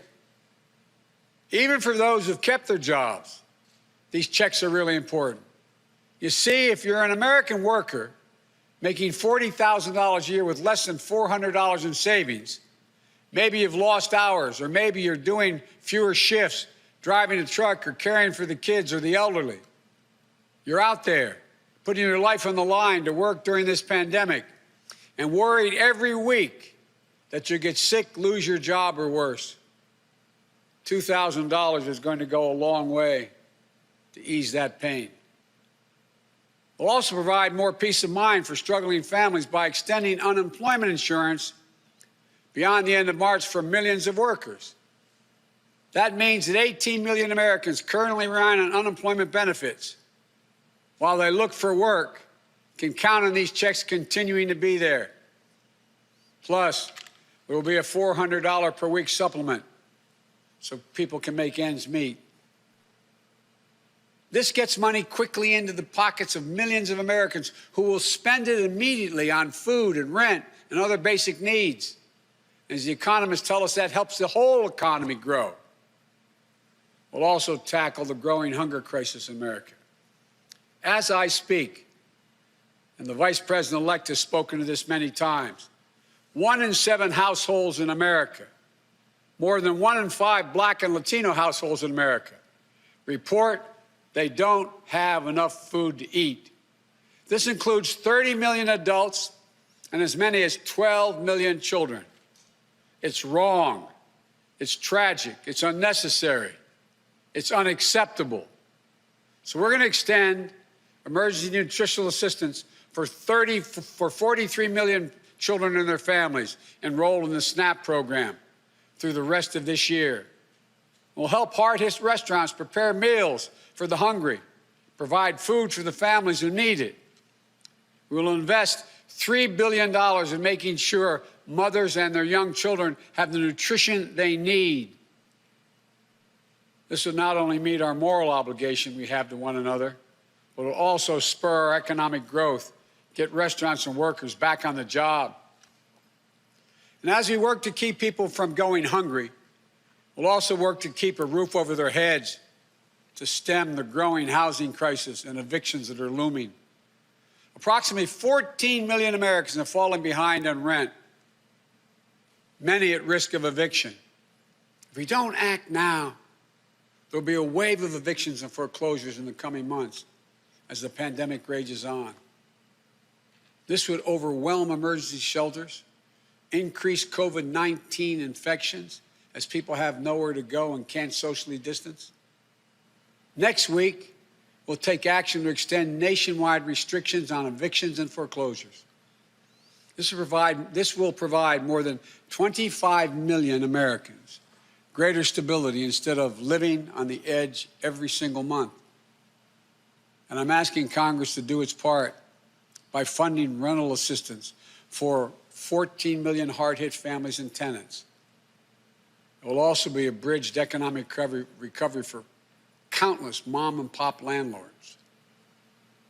These crises are straining the budgets of states and cities and tribal communities that are forced to consider layoff and service restrictions of the most needed workers. It means that people putting their lives at risk are the very people now at risk of losing their jobs.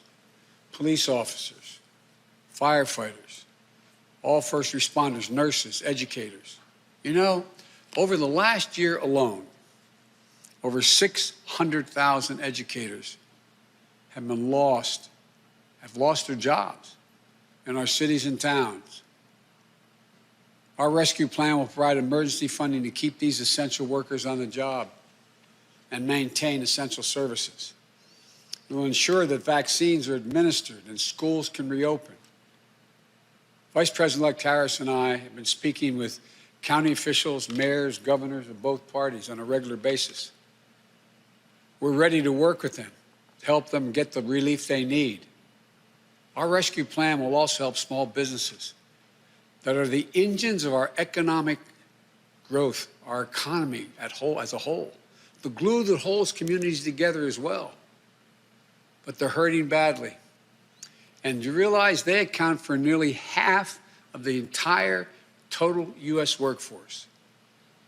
Our rescue plan will provide flexible grants to help those hardest hit small businesses survive the pandemic, and the low-cost capital that will help entrepreneurs of all backgrounds create and maintain jobs, plus provide the essential goods and services that communities depend upon. Last week, I laid out how we'll make sure that our emergency small business relief is distributed swiftly and equitably, unlike the first time around. We're going to focus on small businesses on Main Street. We'll focus on minority-owned small businesses, women-owned small businesses, and finally having equal access to the resources they need to reopen and to rebuild. And we will be responsible with taxpayers' dollars, ensuring accountability that reduces waste and fraud and abuse like we did in the Recovery Act that I administered in our administration.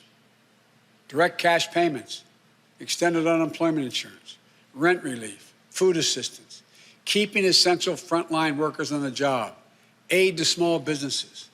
These are the key elements to the American Rescue Plan that would lift 12 million Americans out of poverty and cut child poverty in half. That's 5 million children lifted out of poverty if we move. Our plan will reduce poverty in the Black community by 1/3, reduce poverty in the Hispanic community by almost 40%. And it includes much more, like an increase in the minimum wage to at least $15 an hour. People tell me that's going to be hard to pass. Florida just passed it. As divided as that state is, they just passed it. The rest of the country is ready to move as well. It should be a national minimum wage of $15 an hour. No one working 40 hours a week should live below the poverty line. That's what it means. If you work for less than $15 an hour and work 40 hours a week, you're living in poverty. It includes access to affordable child care that will enable parents, particularly women, to get back to work. I look forward to working with members of Congress of both parties to move quickly to get the American Rescue Plan to the American people. And then we can move with equal urgency and bipartisanship to my Build Back Better recovery plan that I will call for next month to generate even more economic growth. American manufacturing was the arsenal of democracy in World War II. It will be so again. Imagine a future made in America, all made in America, and all by Americans. We'll use taxpayers' dollars to rebuild America. We'll buy American products, supporting millions of American manufacturing jobs, enhancing our competitive strength in an increasingly competitive world. Imagine historic investments in research and development to sharpen America's innovative edge in markets where global leadership is up for grabs. Markets like the battery technology, artificial intelligence, biotechnology, clean energy. Imagine confronting the climate crisis with American jobs and ingenuity leading the world. It's time to stop talking about infrastructure and to finally start building an infrastructure so we can be more competitive. Millions of good-paying jobs that put Americans to work rebuilding our roads, our bridges, our ports, to make them more climate resilient, to make them faster, cheaper, cleaner, to transport American-made goods across our country and around the world. That's how we compete. And imagine millions of jobs in a caregiving economy to ease the financial burden of caring for young children and aged loved ones. Let's make sure our caregivers, mostly women, women of color, immigrants, have the same pay and dignity that they deserve. So we can do these bold, practical things now. You know, I know what I just described does not come cheaply, but failure to do so will cost us dearly. The consensus among leading economists is we simply cannot afford not to do what I'm proposing. Independent, respected institutions from around the world, from the Federal Reserve to the International Monetary Fund, have underscored the urgency. Even Wall Street firms have reinforced the logic. If we invest now boldly, smartly, and with unwavering focus on American workers and families, we will strengthen our economy, reduce inequity, and put our nation's long-term finances on the most sustainable course. And where we're making permanent investments, recurring investments, as I said in the campaign trail, we will pay for them by making sure that everyone pays their fair share, not punishing anybody. We can do it without punishing a single person by closing tax loopholes for companies that ship jobs overseas, or to allow American companies, 90 of them, the top Fortune 500, to pay zero in federal income taxes. Asking everyone to pay their fair share at the top so we can make permanent investments to rescue and rebuild America. It's the right thing for our economy. It's the fair thing. It's the decent thing to do. We not only have an economic imperative to act now, I believe we have a moral obligation in this pandemic in America. We cannot let people go hungry. We cannot let people get evicted. We cannot watch nurses, educators, and others lose their jobs. We so badly need them. We must act now and act decisively. My fellow Americans, the decisions we make in the next few weeks and months are going to determine whether we thrive in a way that benefits all Americans, or whether we stay stuck in a place where those at the top do great, while economic growth for most everyone else is just a spectator sport, and where American prospects dim, not brighten. These investments will determine whether we reassert American leadership and outcompete our competitors in the global economy. We're better equipped to do this than any nation in the world. Or whether we watch them catch up and pass us by. Together, I know which path we'll choose. And that includes all Americans, so we can own the 21st century. But even with all of these bold steps, it's going to take time to get where we need to be. There will be stumbles, but I will always be honest with you about both the progress we're making and what setbacks we meet. And there will, and here's the deal, the more people we vaccinate, the faster we do it, the sooner we can save lives and put this pandemic behind us and get back to our lives and our loved ones. And the sooner we can rescue and rebuild the American economy, the biggest and most profitable engine in the world. I know it's been nearly a year that tested us beyond measure. For all of you who have lost someone, my heart goes out to you. I know that feeling looking at an empty chair across the table. All of you who fall on hard times, I know you can never get back what you lost. But as your president, I know that every day matters and every person matters. From the very first to the nearly 400,000 lost American souls and counting, to the millions of you just looking for a fighting chance in this economy, I promise you, we will not forget you. We understand what you're going through. We will never, ever give up. And we will come back. We'll come back together. Well, we didn't get into all this overnight. We won't get out of it overnight. And we can't do it as a separated and divided nation. The only way we can do it is to come together as fellow Americans, as neighbors, as the United States of America. And when we do, there's nothing beyond our capacity. I've said this many times. When America acts as one, there's never been a single thing we've been unable to do, no matter how consequential the issue has been. Out of all the peril of this moment, I want you to know, I give him a word, I see the promise as well. We've seen clearly what we face now. And I remain so optimistic about America. As optimistic as I've ever been. We have everything we need, but the will must be demonstrated. So come Wednesday, we begin a new chapter. The Vice President-elect and I will do our best to meet all the expectations you have for the country and the expectations we have for it. I'm confident. I am truly confident. Together, we can get this done and come out better off than when we went into this crisis. God bless you all, and may God protect our troops.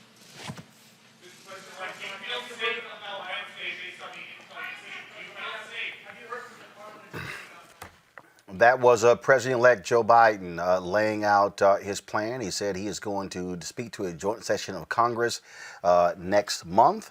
on a variety of issues. This speech here was a precursor.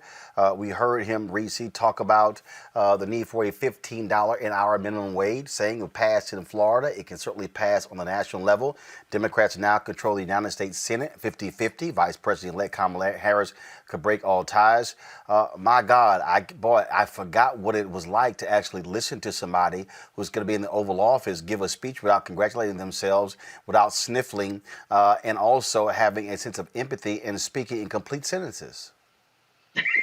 Absolutely. I think it was really important for him to give this speech. I understand that people probably want to hear more about condemning the insurrection and the attempted coup, but what the Biden-Harris administration has that's pretty unprecedented is an impeachment of the prior president looming over the start of their term. So they have to do something to take control of the narrative. They have to do something to really outline what their vision is that's not just about Trump.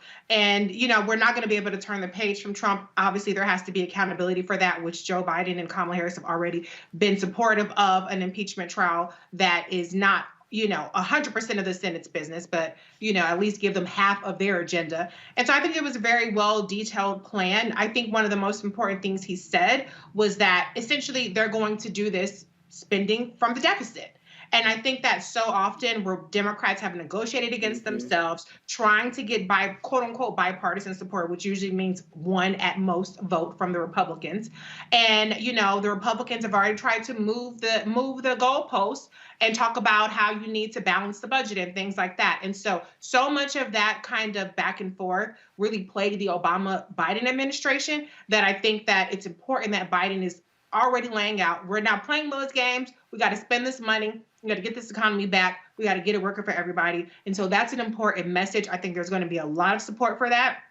And he needs to use his incredible political capital to make sure that they keep the pressure on people like Joe Manchin, make sure they keep the pressure on people like Connor Lamb and Abigail Spanberger, who are in this House, who are getting all these kudos right now, but make sure you keep that same energy and unite with the Democrats when it's time to get something done. I think it was a great detailed plan, and they have to really power forward with this economic message. And to that particular point that Reese made, Erica, Republicans all of a sudden are going to reclaim the whole deal about fiscal conservatives, where they haven't given a damn about the deficit. It has exploded over the last several years with Donald Trump there. Republicans have had runaway spending. So, yeah, I'm not really trying to hear any of them all of a sudden talk about the nation's debt. Yeah, facepalm to any Republican trying it, because not far from your studios, Roland, there is a rolling calculation of that very deficit that you're speaking of.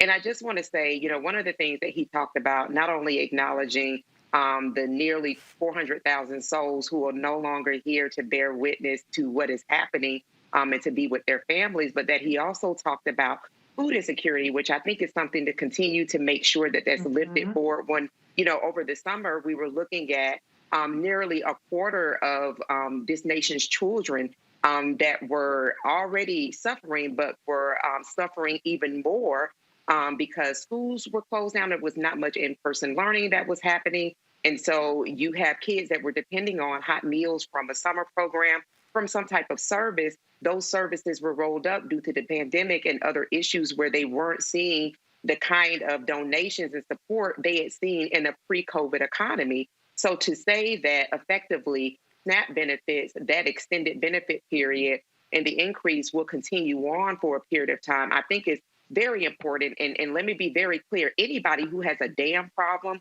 with any type of welfare benefit, you may also get the facepalm too, because when he talked about these Fortune 500 companies that pay $0 in federal taxes, that is exactly zero. And all of us that receive any type of paycheck, whether you are an entrepreneur or you work for someone, you have to either pay quarterly business taxes or you pay taxes out of your check even before you see all of your money, because the government does not trust you to actually give up those taxes.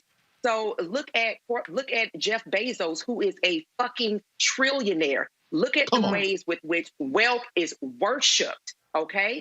Those corporate welfare whores who absolutely suck up and take benefits all the time kiss my ass with anybody that has a problem with any type of benefits that need to be extended to our ever so growing poverty community in this nation. The richest nation in the world is something that the United States should not stand proudly behind and say, well, we have this much suffering happening, not only in the food plate, not in just in terms of food, but in housing as well. So it was really short, to the point, more information to come, but was really glad to see the food insecurity piece lifted. So one, Jeff Bezos is not a trillionaire. Now, Amazon is on a $1 trillion company, but Jeff Bezos is worth $100 billion or so, or something like that. Greg Carr, your thoughts on what Joe Biden had to say? Reese done told you, get out the way. Move, as Ludacris would say, get out the way. Because, I mean, you know, it's interesting, though, because they're not going to blow up the filibuster immediately. However, they don't need to. They've got budget reconciliation. So, and it gives me great comfort to know that the incoming chair of the Senate Budget Committee going to be Bernie Sanders. It was very interesting listening, as Erica said, that short but sweet piece. That $1.9 trillion price tag is what? That's about roughly twice what the Obama-Biden bailout 2009 bill was. And 40% of that particular stimulus bill was tax cuts because they were trying to appeal to Republicans, and Republicans still didn't vote for it, although they requested dollars for those projects after it passed. That's right. That's exactly right, Roland, which lets us know that times have changed. This is bolder. It's very interesting, isn't it? That's exactly right. Now, you know, if they're going to go through, and I suspect they will go through budget reconciliation, because the budget can't be filibustered.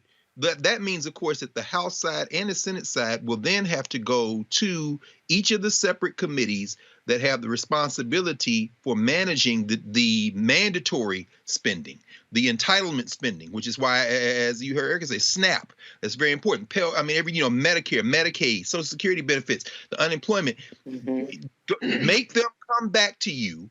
And then you just need a simple majority. Now, as Reese said, you got to keep the Spanbergers and them online in the House, and you got to get Joe Manchin. So Biden has a very small window, and it seems to me that even though he didn't say anything about these terrorists, there might be a way to somehow commingle that narrative and almost put it like, if you don't give relief to the American people, so to speak, you stand with the domestic terrorists.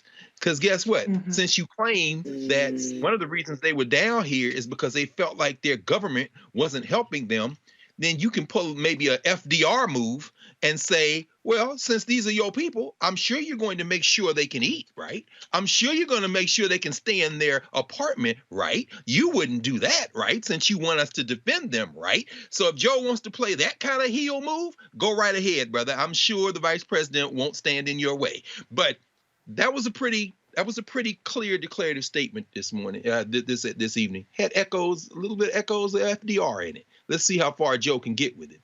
Well, it was also important because the reality is we still are facing an economic calamity in this country.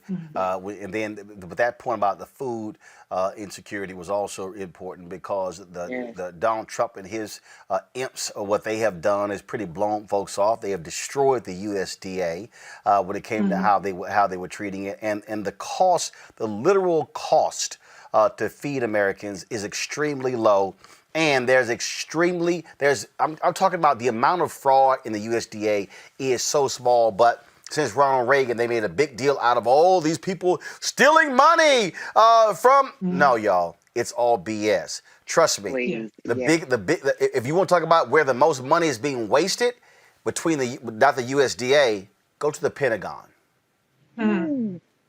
Right. If y'all want to talk about money being wasted, I guarantee you, we could do a comparison between the Pentagon, which has the largest budget, and the USDA, which has the second or third largest budget. Just letting y'all know. Can I throw in one more point? I gotta shout out my girl Kamala Harris, MVP, VP-elect, because you see a lot of the priorities that she has fought for throughout this COVID crisis, specifically SNAP benefits. That's something that she was very much on the forefront of. The rental assistance to small businesses. He did mention about the disproportionate impact to Black businesses. The $2,000, she had the monthly crisis and economic support act. So I think that being able to have VP Harris in the Senate, being the tie-breaking vote, also leveraging those relationships. She hasn't even resigned yet. As a matter of fact, it's going to be really important. And then one other thing I want to say is the messaging is so important. Even though Trump has been an enemy to the SNAP, I don't know if you guys recall during the election, he required letters go into the food boxes that they were getting. And so this is one of those things for Democrats. It sounds like with Joe Biden, President-elect Joe Biden, are starting to get that you have to message who is out there actually helping the people, who's putting more money in your pocket, who's putting more food on your table, because they have not successfully done that. And even when Donald Trump has decimated all these programs, he's gotten the credit for being better on the economy. That's something that has to change, and it has to change within the next couple of weeks, because your window, as Dr. Carr pointed out, is very small, and people's attention spans are very short. Absolutely. We got to talk about this here. Joe Biden also announced that Jamie Harrison is his pick to lead the DNC. Keisha Lance Bottoms, the mayor of Atlanta, is going to be one of the vice chairs of the Democratic Party. Erica, your thoughts about that? Well, I remember that kind of being in the rumor wheel some time ago, right after he unfortunately lost his bid for Senator of South Carolina. So I think that one of the things that kind of is pretty interesting for me around Jamie Harrison, he's out of the loins of course, now coming into Majority Whip Jim Clyburn out of South Carolina. But that also, there was a rural PAC that he had started. I think it was called Dirt Road PAC. Really wanted to roll up rural communities and make sure that folks that are running for office really do receive some of the same kind of, I would say, the Roland Martin unfiltered touch, so to speak, that we see across mainstream media. Of course, the failed and ghastly run of Amy McGrath. But having people like Charles Booker, people who effectively are from the people, for the people, being able to be lifted up and lifted forward. So I think with the marriage of all of the experiences that he's had and that he has effectively run a campaign and work with different people on the ground, great political directors, shout out to Bree Maxwell, and different people that really did work to give face to Jamie Harrison and his campaign. I think it's a good selection. Reese. You know, I'm always rooting for everybody Black, particularly credentialed Black people that are qualified. I do have one concern with Jamie Harrison, and that relates to the North Carolina Senate race, where he formed a fundraising pact with Cal Cunningham over Erica Smith, who was the Black woman running there, who was polling and who was beating Tom Tillis in the polling. And so I'm not going to hold that against him, but what I do want to see from Jamie Harrison is a tangible plan to rectify the fact that now that VP Harris is going to be leaving the Senate, we will have 0 Black women in the Senate. This is not something that's going to self-correct. It's not going to inevitably correct in 2022. The DNC has to put the resources behind replacing or getting at least 1 Black woman in the Senate. North Carolina seems like a logical place to start there, but they have to put a tangible plan in, and I'm not going to let him slide just because he's a Black man, just like y'all don't let Kamala slide because she a Black woman or whoever else. I'm not going to let him slide on that. I want to see Jamie Harrison seriously put resources behind a Black woman senator in 2022, whether that means making sure that they're elected or telling one of these older, Democratic people to step aside so that a Black woman can be appointed. However you get it is how we need to get it. So that's what I'm going to be looking to from Jamie Harrison. Greg. So congratulations. Yeah, South Carolina seems to be kind of teetering right now, whether it's Jim Clyburn saying that lift every voice and sing should become the national hymn, or Tim Scott saying don't impeach Donald Trump, or Jamie Harrison coming over to DNC. Since the early 90s, the Democratic National Committee has been the cane brake on progressivism in many ways. I mean, never forget, in the wake of the Jackson campaigns of 84 and 88, by the time you get to the early 90s, this is Bill Clinton. So this triangulation, this center-left liberalism, if the Democratic Party has not learned by now that they can no longer, well, let me just say this very quickly. I think what's really on trial right now in terms of black politics at the national level in this country is black center-left electoral politics. And it's not going to work. And whether it's women or men, and I do agree there should be women in the United States Senate of African descent. And there are progressive women out there. Jamie Harrison will have to show me something. But then again, he's a party man. And when you're a party man, you're going to stand up and salute. Keisha Lance Bottoms is a party woman. She's going to stand up and salute. Notice Stacey Abrams is not getting close enough to them to be tarred with that, and she's probably keeping her powder dry, and that's probably the best thing to do, because if they keep going down that road of left-center politics, the Democratic Party is going to have a problem on its hands. So good luck, Brother Harrison. Let's see what you do. Well, one of the things that I certainly want to see with Jamie Harrison now taking over the Democratic National Committee is going to be, I certainly understand Reese's point when it comes to black female elected office holders.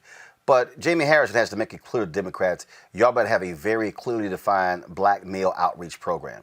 There was a 9-point gap between black men and black women when Obama beat Romney in 2012. There was a 13-point gap in 2016. It was a 20-point gap in 2020.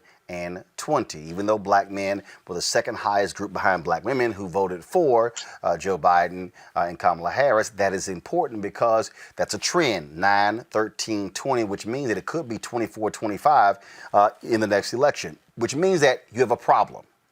Now, for all the folks who can run around here, talk about it's not important, we should blow these people off, well, I don't hear y'all saying blow off white women. So no. 53% of white women voted for Donald Trump in 2016. 55% voted in 2020 after all that took place. And so, Democrats, you can't afford to blow off black men. So Harrison needs to make it perfectly clear to have a strong program that speaks to these black men, listens to them, and addresses those concerns. That's one. The second thing is this here. And trust me, you know I'm going to text this to Jamie Harrison directly. And that is this here. Jamie Harrison needs to call all of the Democratic various constituencies together. The DSCC, the DCCC, the Democratic Governors Association, and call together these various Democratic PACs and interest groups and make it perfectly clear. You are too damn white. He needs to call them together and make it perfectly clear that when it comes to your staff, when it comes to your treatment of black media, when it comes to the money that you put on the ground, field operations, you are simply too white. I can tell you right now, without the third-party groups in Georgia, let me be clear, without the third-party groups in Georgia, John Ossoff and Raphael Warnock do not win. In 2022, and without Roland Martin Unfiltered. No, we were there. In 2022, understand, U.S. Senate seats in Pennsylvania, in North Carolina, Wisconsin are going to be available. Rubio in Florida. Democrats, you can't win those 4 states unless you have a strong ground game targeting black people in Philadelphia and Pittsburgh and targeting black folks in Milwaukee and, of course, in Broward County and Miami-Dade County in Florida, as well as all around the state of North Carolina. But the last point is this here, and that deals with money going to black media outlets. I am not saying black targeted outlets.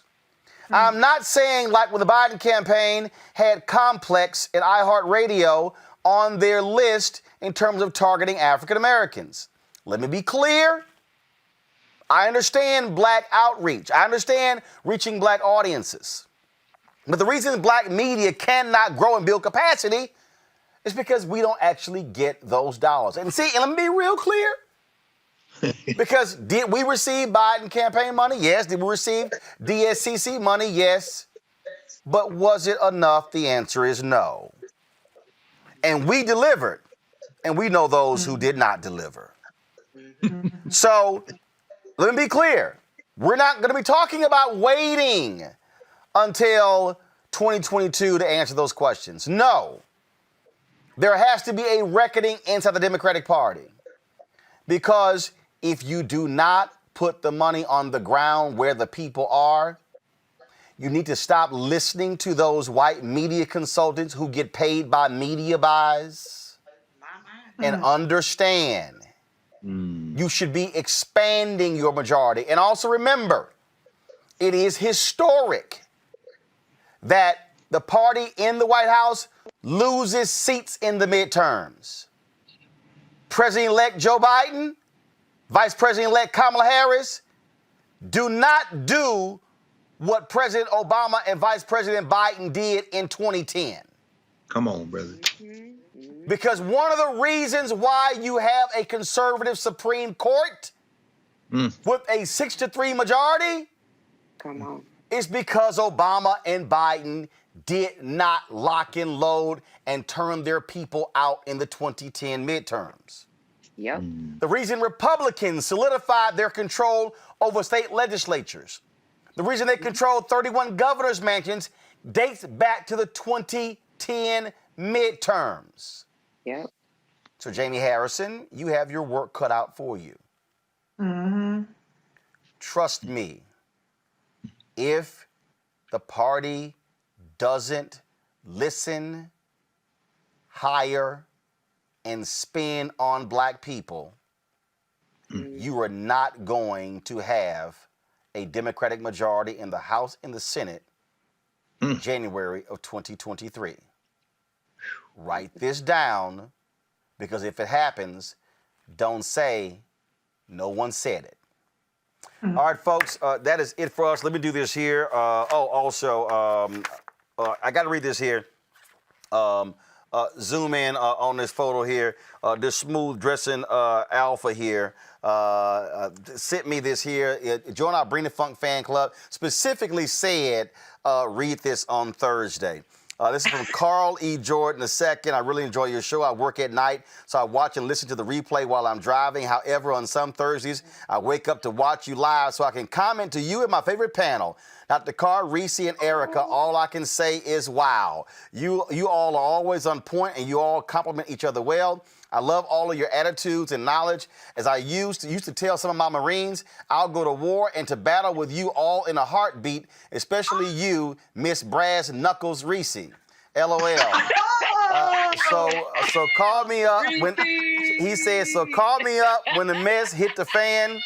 Roland, here is $110.10 in support of your show to be a member of the Bring the Funk fan club. $50 for the first year, $50 for the second year equals $100 because you keep it $100. $10 because you and your Thursday panel, along with Robert Patillo on Wednesday's panel, is a perfect 10. And 10 cents to prove to the naysayers that your show is worth a dime. For a total of $110.10.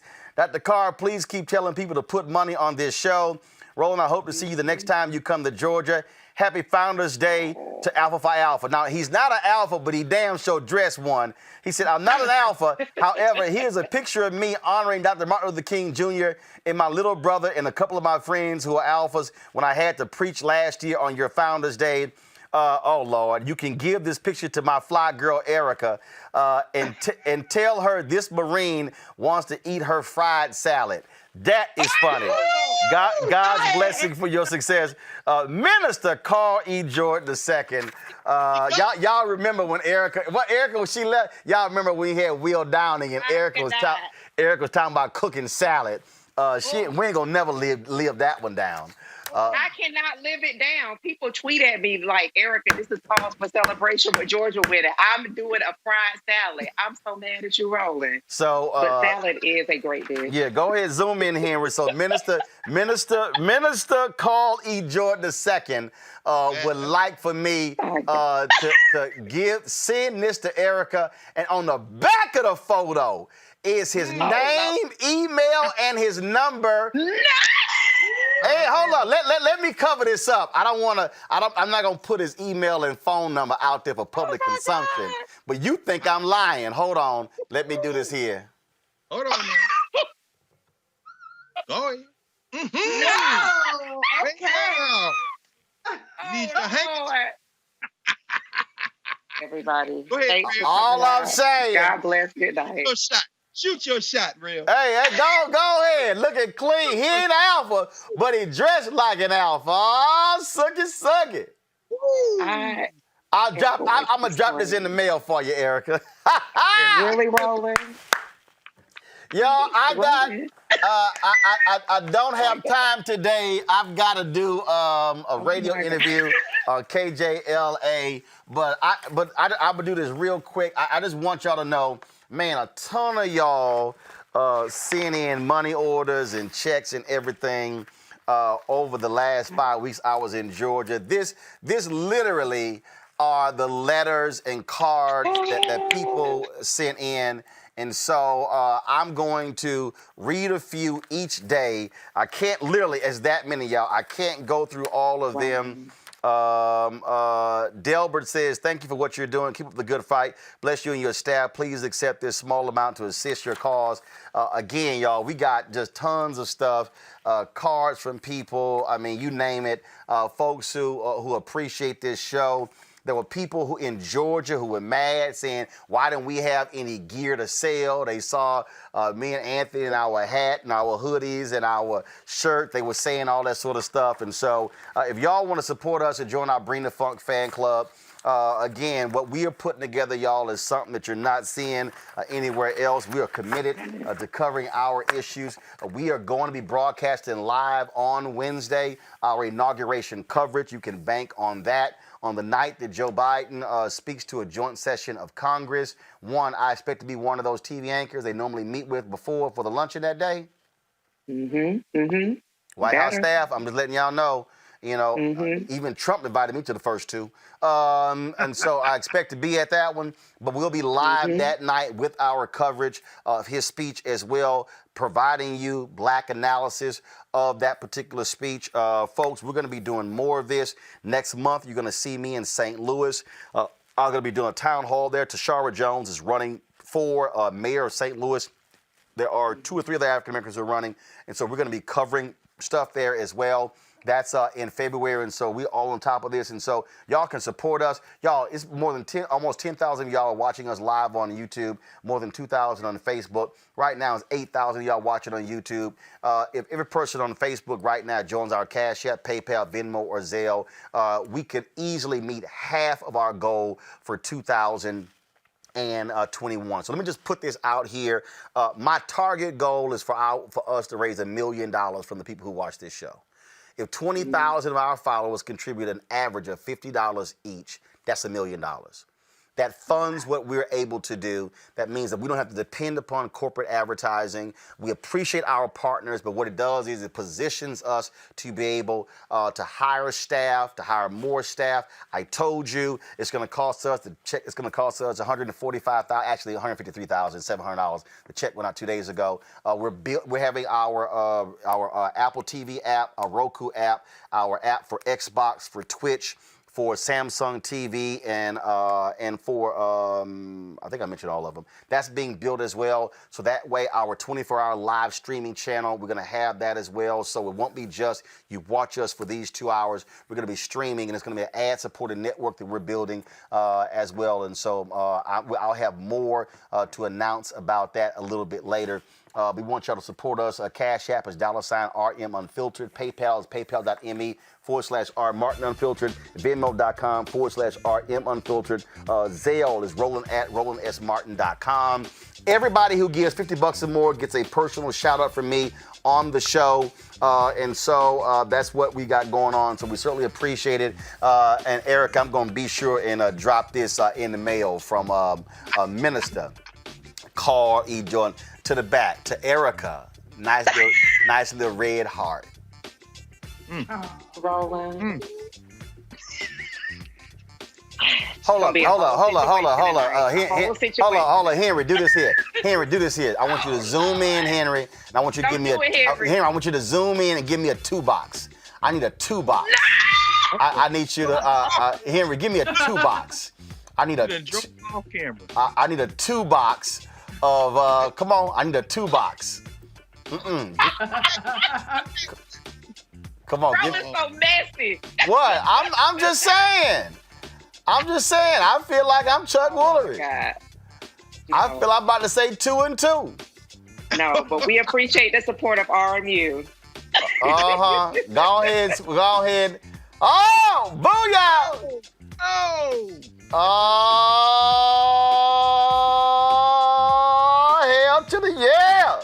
No! It's gonna be a whole situation. What? He might be a gun owner, Erica. Sir, situation. Don't mess that up. is a no. What? That will be enough. Hey, all I'm saying, we gotta go. I'll see y'all tomorrow right here, Roland Martin Unfiltered. Reese, Greg, Erica, thanks a bunch.